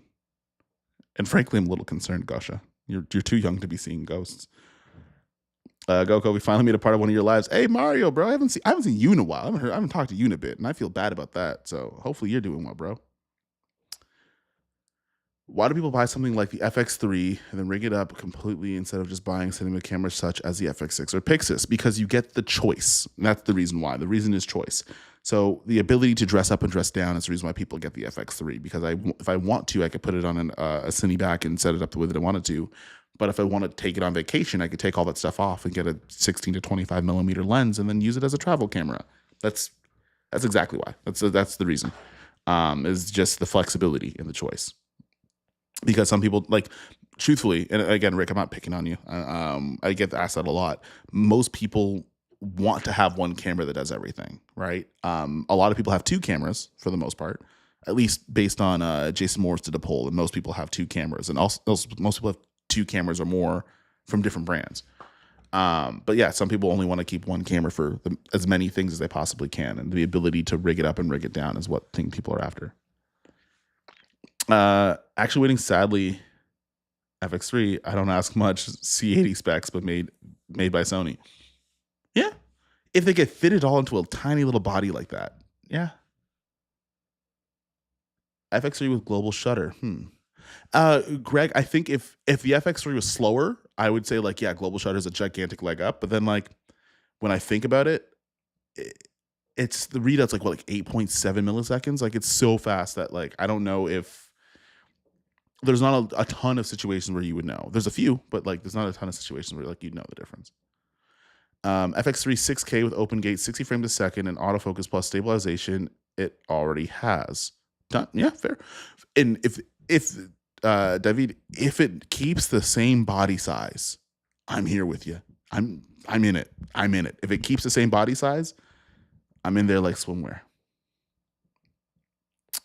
Komodo X, would you recommend getting a long RMI cable for a tilt or ring gimbal setup, or is a cable too fragile for a setup like that? I keep both. Honestly, I keep both just in case. Mostly because I don't know how to answer that question with, like, the most amount of detail. Sony will have to make it worth upgrade, and it costs the FX3 like $700. So Sony will have to make it worth the upgrade, yes, and it cost the FX3 is like $700-800 more than the S1R II.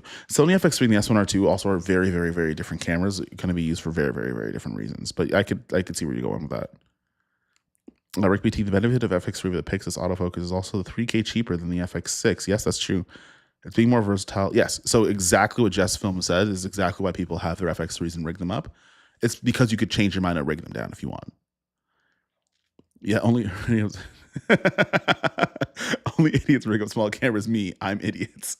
Tom actually has an amazing video on rigging up something like the ZV-E10s, which I've never seen anyone else do. But I mean, like, if that costs less money than getting a bigger camera, by all means. Is the S1H2 a myth as well? I know. I ain't got no crystal ball. I don't know. Can't tell you. I only believe the FX3 is a myth because I just don't. By myth, I mean I don't think it's coming out the time we think it is. I think every time we're like, is the FX3 II coming out? I'm like, yes, but not now, and like not for a while because like other stuff has to come out first, and then also like I don't think Sony feels a real market threat right now. There's stuff coming out, there's buzz, but real numbers, I don't know if there is as much as people think. Diaries makes sense, but in practice, I have a feeling users rig it completely. Yes, people will rig their cameras out for the things they need, Rick. I think that's the point. But then if I don't want to, I'll take it down. I might be missing part of the question here. I don't know. No, Sony just told there are no such thing as an FX2 right now. Yeah. So hang on a second. They said there's no FX6 II right now. That doesn't discount that there isn't something else with a different name. That's a very if we think about Sony and how they've lied to us, all the Spider-Man movies, wouldn't Andrew Garfield be like, hey, I would never go to another Spider-Man movie. They never asked me. And who's slinging in there? Andrew Garfield, and then Tobey Maguire walking in like a youth pastor. Yeah, they might say that, and they might be correct, but it doesn't mean there isn't something else. Kobe's biggest hot take. Um, Yelling about cameras is the most first world problem that we have. One of them. Getting very upset about like cameras. The degree of first world problem that is, like, and I'm talking about like people that have like personal attacks or creators on cameras. The idea that we can even get to that point has to be the ultimate first world problem. So yeah, that's my hot take. What's your opinion on the S5 II? Like the S5 IIX, it's great. I did not like it at first, and that was because it didn't have the didn't have any of the updates on it when I first used it. And I borrowed it from Lumix, and then I gave it back to them. And then I borrowed Patrick Tomasso's, and I gave it back to him. Then I got the S5 IIX, and that was after they did all the autofocus updates and all the other stuff. And I liked it a lot more. And I think the S5 II is kind of the same, if not exactly the same. I got the Sony FX3ii on Friday, and I have a DJI Osmo Action 5 Pro for a while. I'm wondering what would be recommended shoot settings. I don't have mine on me, but if I remember correctly, expose for -3. I set my auto ISO to like 50 to 1600. I shoot at 1/50th of a second, and I think that's all I've done. Is a DJI Focus Pro reliable autofocus system to use with the Pixis? Looking for the yes and no. So it depends, because the autofocus, like the DJI LiDAR autofocus, is not infallible. Like you're still going to have limitations. For example, there's a distance limitation. For example, what I found when I was using it with like this very specifically on just the 85mm Nisi Athena lens in a Cyc Wall studio with aperture lights flashing wouldn't work. Every other lens it worked. So it's like, it's so specific. So your mileage may vary. My 40mm works fine on the digital LiDAR. In fact, that's the lens that's on my table right now. I have that lens right here. So yeah, it does work. It just depends on what you're shooting. What could Sony possibly do with the second version of the FX3 and FX6 without putting an overpriced Burano in jeopardy? I mean, definitely won't make them 8K. Honestly, you know what? Even if they do things that impact Burano sales, they did it with the FX6 and the FX9, and they were just fine. And the people that need those cameras are going to fall in line anyways. So like, even if there's things that are more useful for like the run and gun creator that's not on the Burano, I think I think it'll be okay. And I mean, if the Burano wasn't selling that well anyways, like, what did you lose? And the Burano was a very specific camera for a very specific user that, even for myself, and it's a hot take, should have never been put in the hands of anybody that makes YouTube content, because the people that are in that market don't go to YouTube. So it's easy for us to kind of poo-poo on over it when we'll never be in those workflow situations. Morning, Kofi. How are you? I'm doing great. I'm doing great. Making a video on anamorphic live streams. Decided that I'm going to just do an anamorphic live stream, and here we are. When you bought your FX3ii, did you buy it base or did you buy it with the top handle? Which do you prefer? I bought it base. I regret not getting the top handle. Even now, 3 years later, I still have clients blown away by the FX3 image. Only thing missing is global shutter, but readout is already so fast. I don't know what Sony can do to make it better than other than AI out of. Yeah. Open gate anamorphic support, just because anamorphic lenses are cheaper now. Outside of that, there's not a lot. Like, and again, that's probably why it's going to take a while, because like, if there's not a lot. So maybe they're working on something that like we're all not thinking about yet. If Blackmagic can just put a reliable autofocus into their systems, it'd be game over for the major brand. I would love to see a Blackmagic. I would love to see Blackmagic and Lumix say like, hey, let's make a camera. Like, just like how Nikon and Red did it. I would love to see Blackmagic do that with Lumix or somebody else. Was playing with the digital film Pictor 20 to 55mm and 50 to 125 T.8 last week. Beautiful set for 35mm lenses. Nice to have fast zooms. They're nice. I don't got a lot of complaints with DZO. For the price, they're pretty dope. They're pretty good. Thanks for your response. Narrative equals Blackmagic Pixis and ENG weddings, Sony FX series. Yeah, to be fair, Rudy, that's what their primary functions were. Like, that's what they were made for. I don't think you were supposed to shoot weddings on Blackmagic cameras, and I mean, you can, but I don't necessarily know if that was their primary design. Where the FX cameras, I think before we called them before it was called like a cinema line or something. I think they were called ENG cameras for a long time. A lot of rental houses still have them listed as ENG cameras. Dude, enjoy Maui. Oahu is one of my favorite places I've visited to date. I'm extremely excited. I don't know if you guys know Wake Up Matt, but I'm doing his podcast there, and that's why I'm going to Maui. It just so happens that I just paid more money to stay longer because I need a break. I need sleep. After that S1R II whole debacle yelling about rolling shutter, I need a break, and I'm going to take it. I'm also probably going to do a couple of videos when I'm there. That's a lie. So best way to get new clients, I would say dress for the job you want to work, which means have a portfolio that's potentially is attractive to other clients. Try to get a beta client, and beta clients basically you're beta testing types of content that you think is going to be successful with that particular market.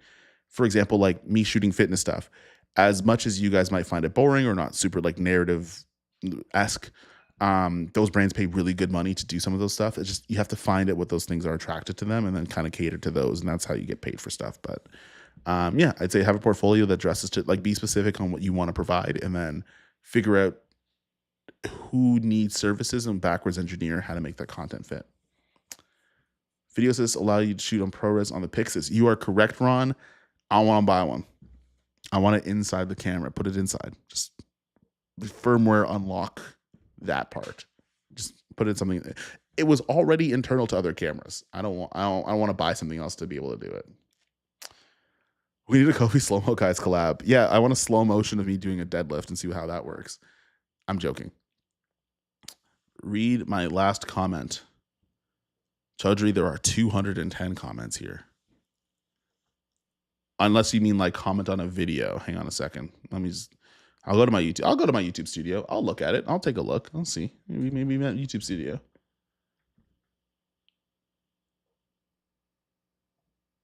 Yeah, it's on my YouTube studio. Okay, so you meant in the chat. Yeah, there's a lot. You go to NAB. Oh, you're booking your flights today. Oh yeah, Thomas, you're in Kansas. Yeah, okay, that's perfect. I am going to NAB. Am I going to the expo? Probably not for very long. But oh wait, we're 2 weeks away from a particular launch, a particular product with my name and my face on it. It's going to be interesting, but it's also going to be promoted at NAB, so that's why I'm going. Problem the DJI booth at NAB. Y'all don't want that. Y'all don't want those kind of problems. We ain't doing that. First of all, there's no one in my weight class. Like, I got like what 40 pounds on Justin Porter, and that's the closest person. There ain't no one in my weight class. That's not gonna happen. And I've been boxing. I've been throwing hands, so that's not gonna happen. Think about renting the FX3 for weddings until the release of the Myth or the FX6 Mark II. You're gonna like the FX3 for weddings. I think you'll like it. I meant people who allow me to ghost them or be an assistant. Oh, shadow. That's okay. That I feel like you might have translated that word and then instead of shadow, it came up as ghost. Sorry, that made way more sense. I was concerned.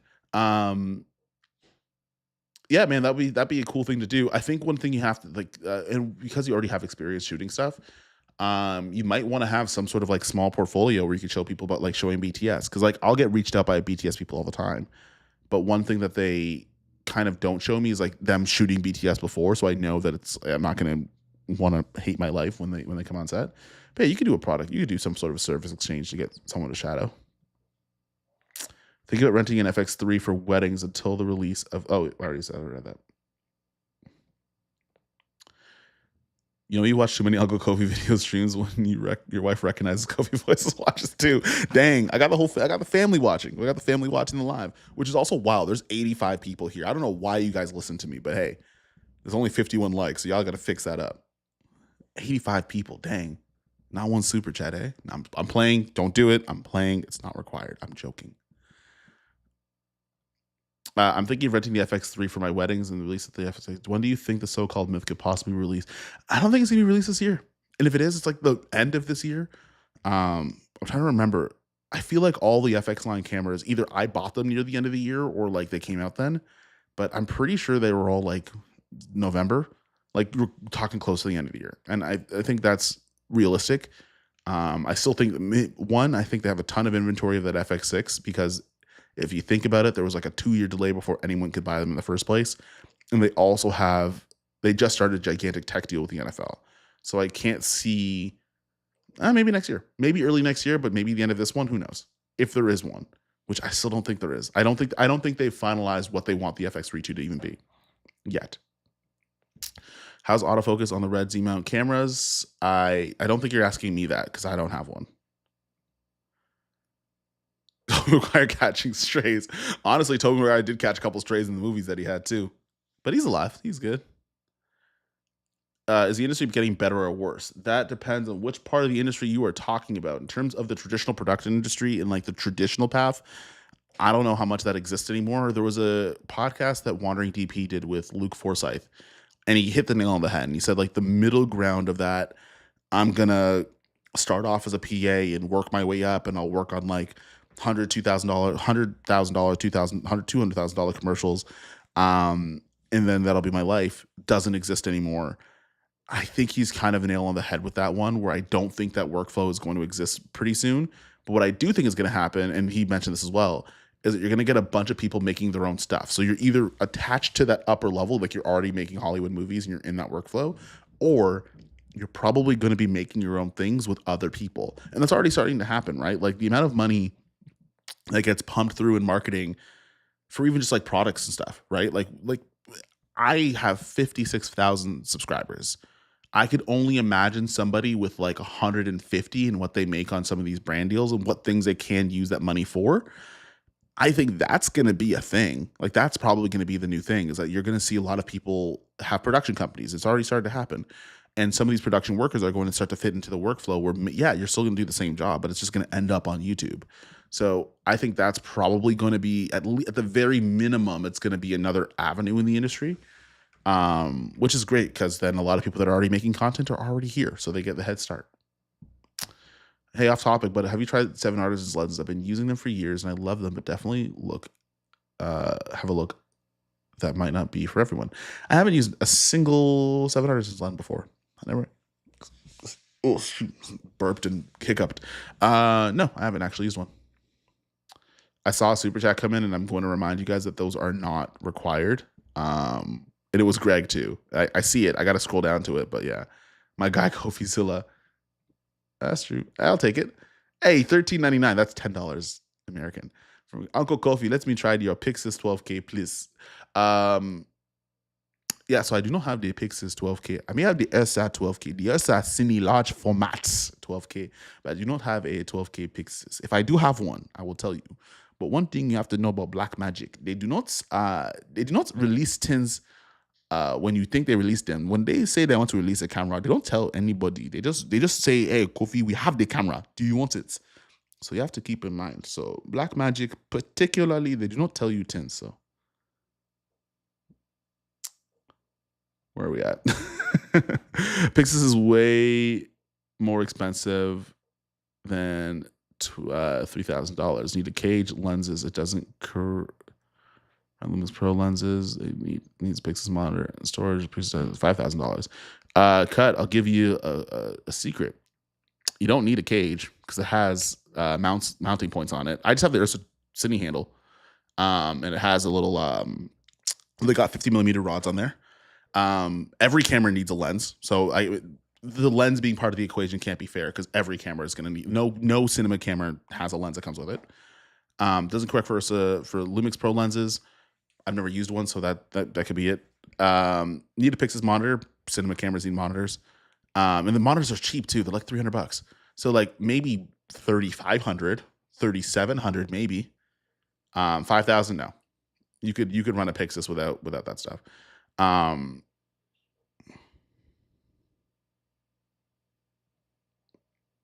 How come the purple banana guy is the only YouTuber that is morally infallible? All YouTubers will lie for a trip. Oh God. Well, I figured that part was going to come to the video. I'm not going to get into a Gerald argument today. Cut, love, and respect. Yeah, I'm not arguing about that today. Do I disagree with things that particular person has put out? Yes, and I've brought that to him already. I've brought those things already. So it's hard for me to have any emotional energy for it anymore. Because I've said my 2 cents to the person directly. I've said it in a video. Um, I think what it is there's already a disdain for influencers and YouTubers to begin with. So but like if somebody else, like the Japan video that Gerald put out, if nobody makes that, then it's just me and my own thoughts. I don't have anything to base it off of. What that did, whether it was intentional or not, gave people the club to beat all creators over the head with. And that's what ended up happening. Now, the flip side of that, and the reason why there's now a kind of like a circular thing that's happened, is when you start a fight and you fight in the mud, right? And people are doing it on both sides, right? People for and against are doing it on both sides. When you're fighting in the mud, from the outside looking in, it looks like two pigs fighting in shit. I think what we're realizing is that everybody, like all creators now, are the pigs fighting in the mud, and it looks terrible. And what's happening is you have people writing on banners at both people's sides, whether or not they meant the thing they said or they didn't mean the things they said. So I don't think there's a moral infallibility. I just think what's happened is people that already had a disdain one way or the other are just using other creators to beat the other person over the head with it. Neither one of them is necessarily, both of them have disagreeable points on them. It's just interesting, though, to be fair, on the one side of things, there's one that's way more disagreeable than the other one, which is, there's a lot of selective outrage around that. These small video focus cameras should make detachable and bigger screens. I wonder what that would look like, or how you would do that, or how much engineering would require to have that. But that would be interesting if you could. If Sony did a 6K open gate, I would definitely ditch the Pixis for documentary. Not feeling the Pixis and DJI Focus Pro completely. What other option do you have for me for run and gun documentary? Just rock an FX6. For run and gun documentary, just rock an FX6. Rock an FX6 with like sharp lenses and great light. You'll be fine. I don't like the open gate thing is the only problem, that like there isn't fast readout and open gate haven't belonged in the same sentence yet. So we're gonna have to be okay with like it being slower. How much should you charge for 1 minute corporate video? That's a loaded question, man. There's no flat rate. Sorry, like, there's no flat rate for it. Because a 1 minute corporate video could be 3 days, 5 locations, 17 talent with 14 days of editing, or it could be I pull up for 4 hours. There's no way of being able to do that. So yeah, there's other things you have to consider for that. Cut, that's almost every camera though. Yeah, to be fair. Yeah, that's to the rigging question for that Cut had. That's exactly it. Every camera needs those same things. And you could do it with less. Why does AF matter so much when all cine lenses won't support it? AF matters when it matters, and it doesn't when it doesn't. So like, if you're someone who can pull manual focus, someone who's used to pulling manual focus, don't mind pulling manual focus, and yeah, autofocus doesn't matter that much. But like, if I'm trying to shoot an NFL game, or if I'm trying to shoot something that's like moving around, that's quicker than my reaction time, then yeah, then you like cinema lenses might not be the best for the job, or if not, you might need someone else to do it for you. So those things, the discrepancy between the tools depends on the context of the job and the resources you have available. So I wouldn't necessarily make the dogmatic statement that like autofocus should or shouldn't matter. It just depends on the things you're using the autofocusing for. The only all-in-one package is the Ursa 12K, and you still need accessory. Yeah. And that gives you everything, and you still, and B mount batteries are expensive. Also, to be fair, I do have to get off the stream soon because Blackmagic finally sent me an email walkthrough and had to send their camera back. Speaking of which, hey, Mario with a super chat. Pre-workout funds. Actually, good call. I got to get pre-workout today. I also have to do upper today. I haven't trained hard in a long time, and that's mostly because I've had so many videos I have to do. This week, I'm doing parts of videos. I don't have to do full ones, which is nice. And I just have to do the outro to the Anamorphic live stream, which is great. Accent switch is too good. Yeah, I can do that on the drop of a dime. You know, Uncle Kofi, he's always here. Eh? Sometimes you think you get regular Kofi, nephew Kofi, but Uncle Kofi, he is always here. Eh? Yeah, I could do that pretty quickly. It pisses my parents off because I was born in Canada, but it drives them insane when I do that. Who's your inspiration? Who got you in the video? So I haven't told this story in a really long time. It actually was a call from YC Imaging, who I remember, so he had a course way, way, way back. This is like early pandemic. And I was learning how to do it because I didn't want to, I don't know. I do that thing that everybody does where you buy courses for stuff to learn how to do the skill, but you don't do the skill. And I would put my work on Instagram, and it was mostly for clients and stuff. And for 3 hours, that man called me and gave me every single reason why I should start doing YouTube. And then I started. And then very soon after that, I met Mark Bone, and I started doing some stuff for Mark Bone. I'd say a lot of my documentary style work is kind of inspired by some of Mark's work. I would say also the way that I like creating content is in the mind of like YC, I would say. So I would say those two. I would say like in terms of like making content and stuff. From films and stuff, I love a good Ryan Coogler movie. I watch a lot of comic book movies. I watch a ton of anime. And that just, I don't know what it is. It's not like my work is based on like anime and stuff, but it just helps me kind of think, oh, I could do this thing creatively. Sorry, I deleted those comments, but I see they still appear. Thank you for the great content. I hope you cover from the burglary. You're definitely going to reach 100K sub by 2026. Gradium, I hope so. We trying our best. We're at 56,000 now. So, and 56,000 as of today, which is great. So we got 44 more. Also, speaking of recovering things from the burglary, I'm pretty sure the buzzer at my door, there's new lights that are here. Finally. I'm not going to unbox them because I got to run all the way downstairs and run them all the way back up, and they're big lights, but we have lights now. We have lights that are better than 60 watts now, which is awesome.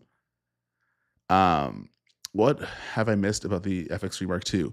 Jack, you missed that it's a myth. It's not even real. It's not even real. It's not even real. It's not real. And it's not real yet. And I'm convinced it's not real yet for reasons that are in earlier in the video. Jonathan just made a great video about the rise of these AI generated tech reviewers. Can you give your thoughts on that? You're still going to want personalities. You know what? Here's the thing. AI tech reviewers are going to be great if you don't have a personality. And also if you don't offer anything different. If tech reviewers are going to be AI generated, cool. The ability to do this, where I get to give you Uncle Kofi, but at the same time I could give you Nephew Kofi at the same time while talking about the Lumix S1R II and using it in the field and all that other stuff. That's going to be the difference. That's going to be the difference. And until AI can go out in the real world and shoot stuff, or like they can AI generate the results out of the sensor of a camera, because I don't know if they can do that yet, but if they can, cool. If not, well, then you're going to come back to more creators with personality. And everybody that doesn't have a personality that's creating content, God bless them, because they can and will be replaced by AI at that point. If you got the Pixus during the sale body, the monitor and battery was under 3K. Yeah. Ooh, and battery? And battery? I actually, it was funny because with Blackmagic, you never really know where you sit in terms of like getting stuff. It's kind of like working with Apple. But I pre-ordered the Pixus with my own money. When I made that video about selling the Komodo X, I did pre-order the Pixus. And then, ended up getting one. So like being able to spend the money on the accessories and stuff, I've got to buy my own monitor and stuff. But yeah, that 3K is a good deal. Just a chest day and back day, ran 1.5 miles. Listen to this. Hey, I got to do all those three things. See this? See this? I got to get rid of that. I got to get rid of all of this. All of this. Got to, we go get snatched up again in 2025. What are the downsides of OpenGate? Generally speaking, slower readout. Just because the sensor has to read more stuff. So that would be, I think it's the only downside I could think of. Yeah, slower readout. Slower readout's the only thing.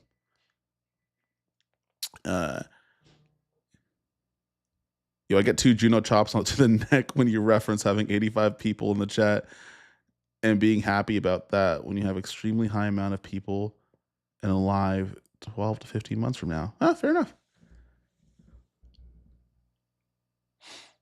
I wish. You know what? If I ever have like a regular 200 people in these live streams where they're not scheduled and I talk about almost nothing, I'll take that all day. I'll take that to the bank. I'll take that all day long. Canon C80 or C400 are great for doc. Yes. Yeah, there's nothing wrong with them. I don't like that some of the Canon cameras couldn't autofocus on black people, but inherently nothing wrong with them. Best camera for music videos, the one that you could afford. And the Blackmagic Pixis. I'm just kidding. Read newest first comment. Chaudhry, I'm trying my best out here, bro. I only got 2 eyes and 1 face. I can only do so many things. Chaudhry, I'm not seeing. If it's in the chat, I can't see it. I'm telling you, bro.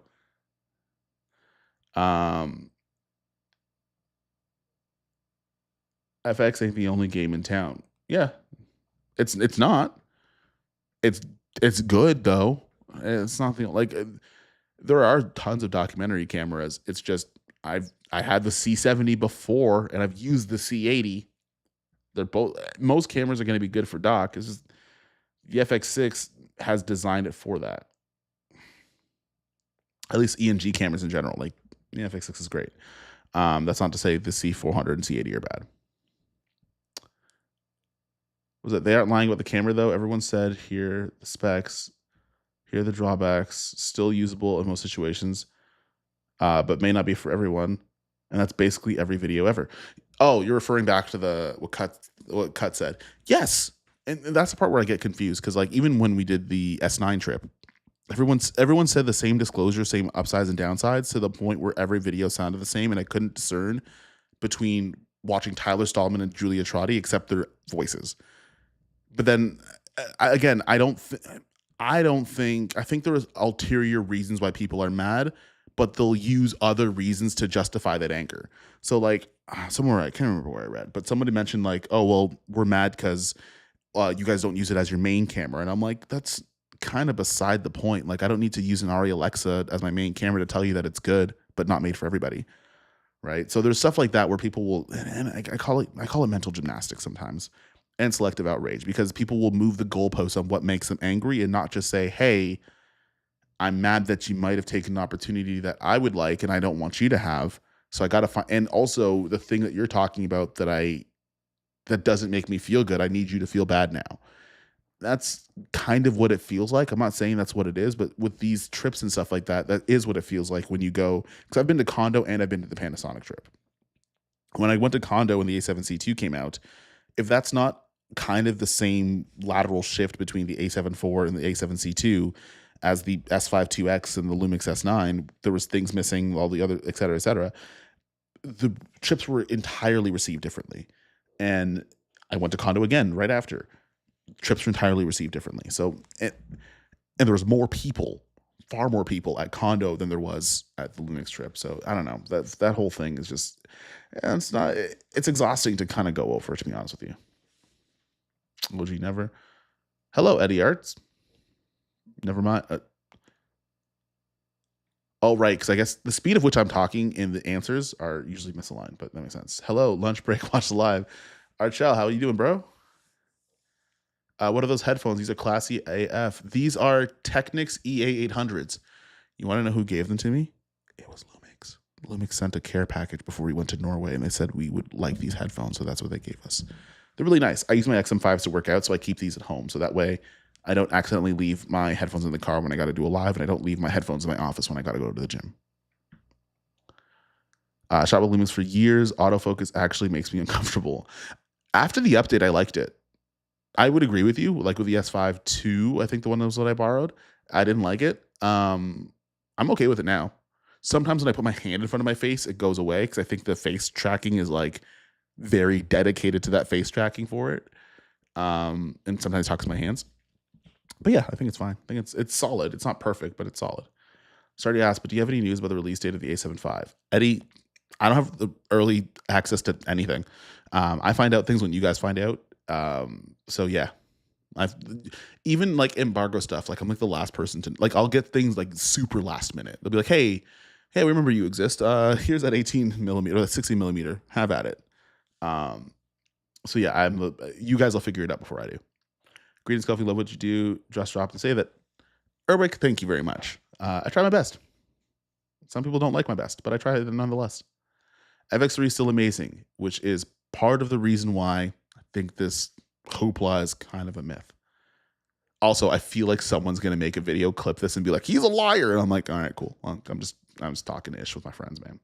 YC is a good dude. YC is a very good dude. I would say in terms of the 3 creators that have kind of been there from like literally 0 subscribers till now, YC, Mark Bone, and Jason Morris had reached out and like always been kind of encouraging and stuff like that. And then I met like Cam and Terry and them way later. But yeah, no, those three have always been pretty solid. Do you feel like the S1H Mark II outpaces the A7 V camera in regards to the video production work? How do you feel the FX30 will compare speculated specs of the A7 V? I don't know the speculated specs of the A7 V, to be honest with you. And the S1H2 and the A7 V both have not come out yet, so it's hard to answer that one particularly. But I'm assuming if the S1H2 is anything that we're expecting it to be, then yeah, I think it's going to be a way more video production focused camera than the A7 V. To be fair though, like most of Lumix's cameras have a lot of video production in mind, where like Sony's kind of reserves that technology for only some of their cameras, mostly because they just have more cameras. Speaking of lights, what lights can you recommend for a starter? I got two Nanlite 60 lights here. I got a Nanlite 60B and a Nanlite 60C. Nanlite 60C is giving me that little thing. I have the projector mount that's on it, and I got the Nanlite 60B as my key light. Keep in mind though, 60 watts is not bright. Like we tried to use it, even in a darker gym, shooting at like f4. We tried it in the gym yesterday. It wasn't bright, and it could have been way brighter. So AI can't replace Kofi. I really hope not. I hope not. I'll be so mad if I become an AI generated being. I'm so mad if I become an AI generated being. I really hope I don't. I want to try to answer the rest of these questions because I think the viewership is dropping a little bit. And also, I should probably go and get those lights from downstairs eventually. Destined to the same here for the Pixis discount. I really want it, but I don't think I need it because the 6K full frame and the S52X is going to. Yeah, if you don't need it, you don't need it, man. If you're like the second that you start working with like crew members like on a regular basis, maybe pick up something that's a little bit more production focused. But if you're not and you're just kind of running gun in it, go for it. I think you'll be fine. I need to start streaming and show a face that is the goal in 2025. Yes, I think one thing that we all have to realize is, yes, as filmmakers, as content creators, video creators, whatever it is, there's a lot of value to just doing this stuff. It's not crazy, nothing too high fidelity. I'm not building out a set. I'm in my office, which is far messier than what you think it is, and I'm just talking.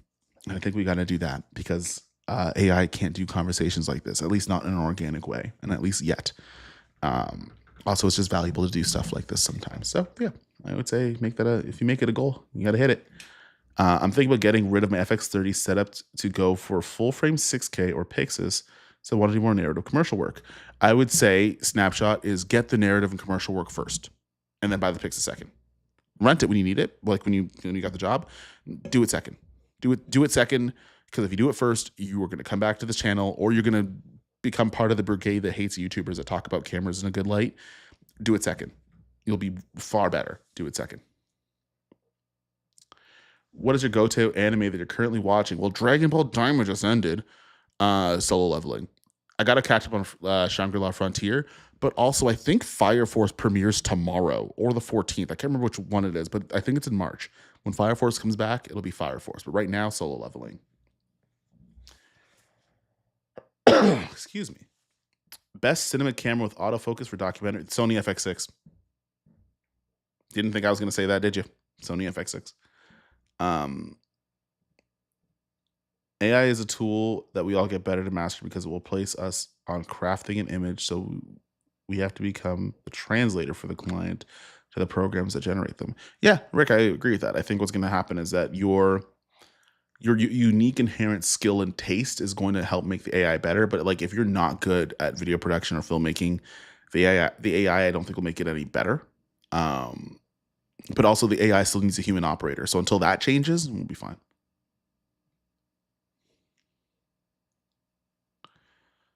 I'm referring to the Ursa Cine 12K video. Check out that. Okay, hang on one second. Chaudhry. Chaudhry really wants me to see what he has to say, and I can't find the comment. I've been looking for it and I couldn't find it. All right, let's look here. Chaudhry, I'm looking through my notifications, bro. I can't find it.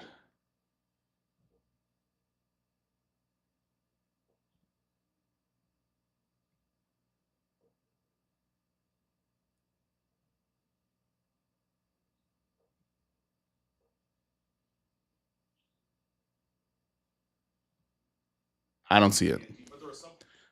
Somebody told me that they don't like my videos anymore because I don't do narrative work, which is weird. Um, Not every video has gotten worse. In fact, the videos gotten more informative in the camera side of things. But when are we going to show more film applicable situations rather than just gear reviews? Um, that's what I was. The video is about what I was showing in that gear review. But okay. Oh well, it is what it is. Some people like your content, some people don't.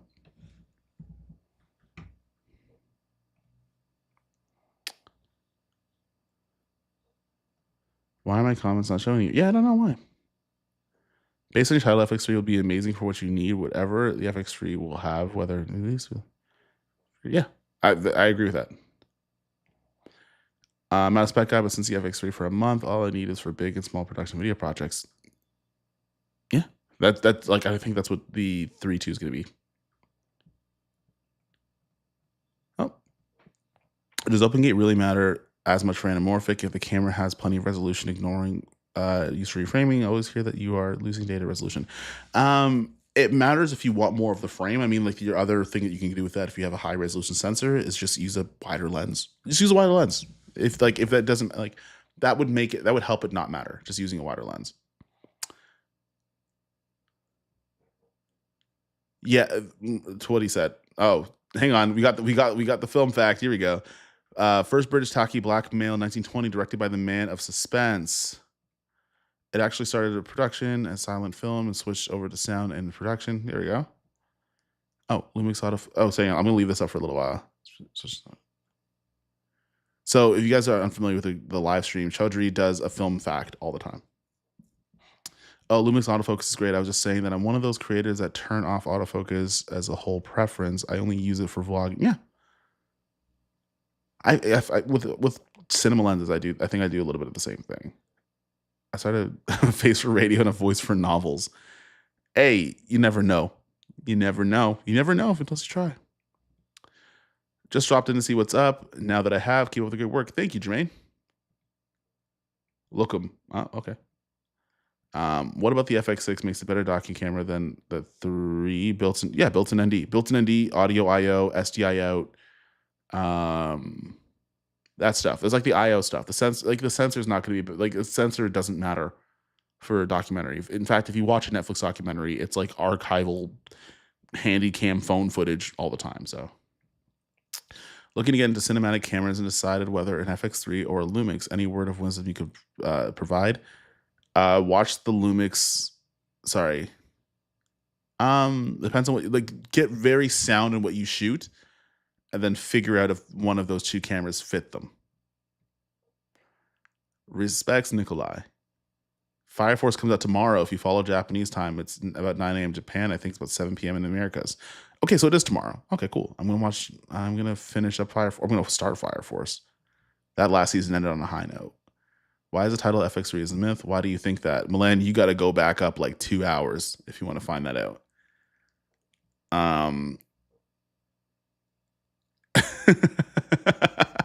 You thought you catch me lacking with the early stream. Not today, Unk. Hey, respects, bro.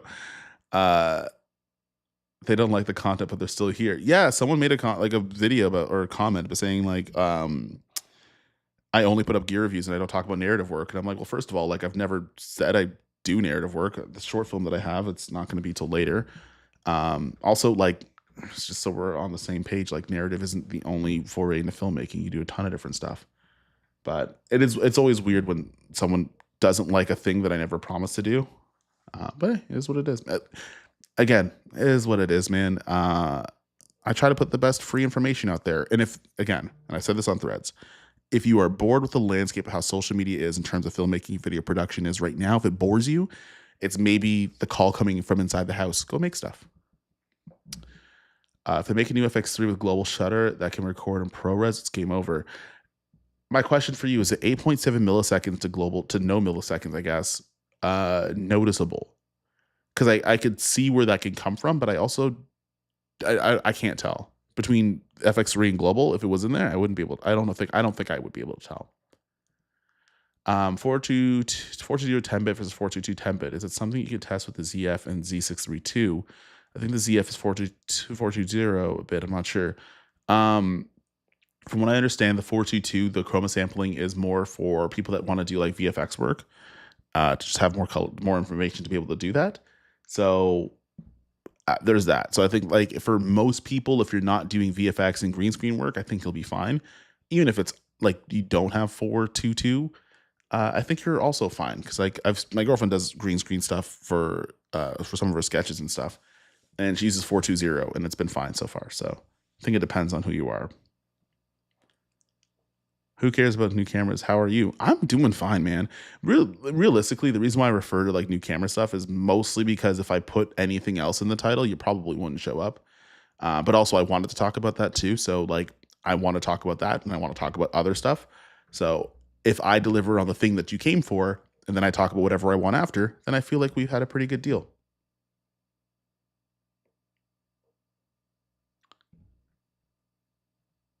Live stream, we discussed about ET and Alien. Let's talk more about story copies today. Hey, let's do it. I'm also going to leave the thing soon, Chaudhry, so it might be another stream. Hey, Leo's in here. What's going on? Fox, what's going on? Did you watch the Oscars last night? I did not bother watching the Oscars. Also, it's a little bit like cursed for me because nope, that's the Grammys. Nope, didn't watch the Oscars. There's no reason.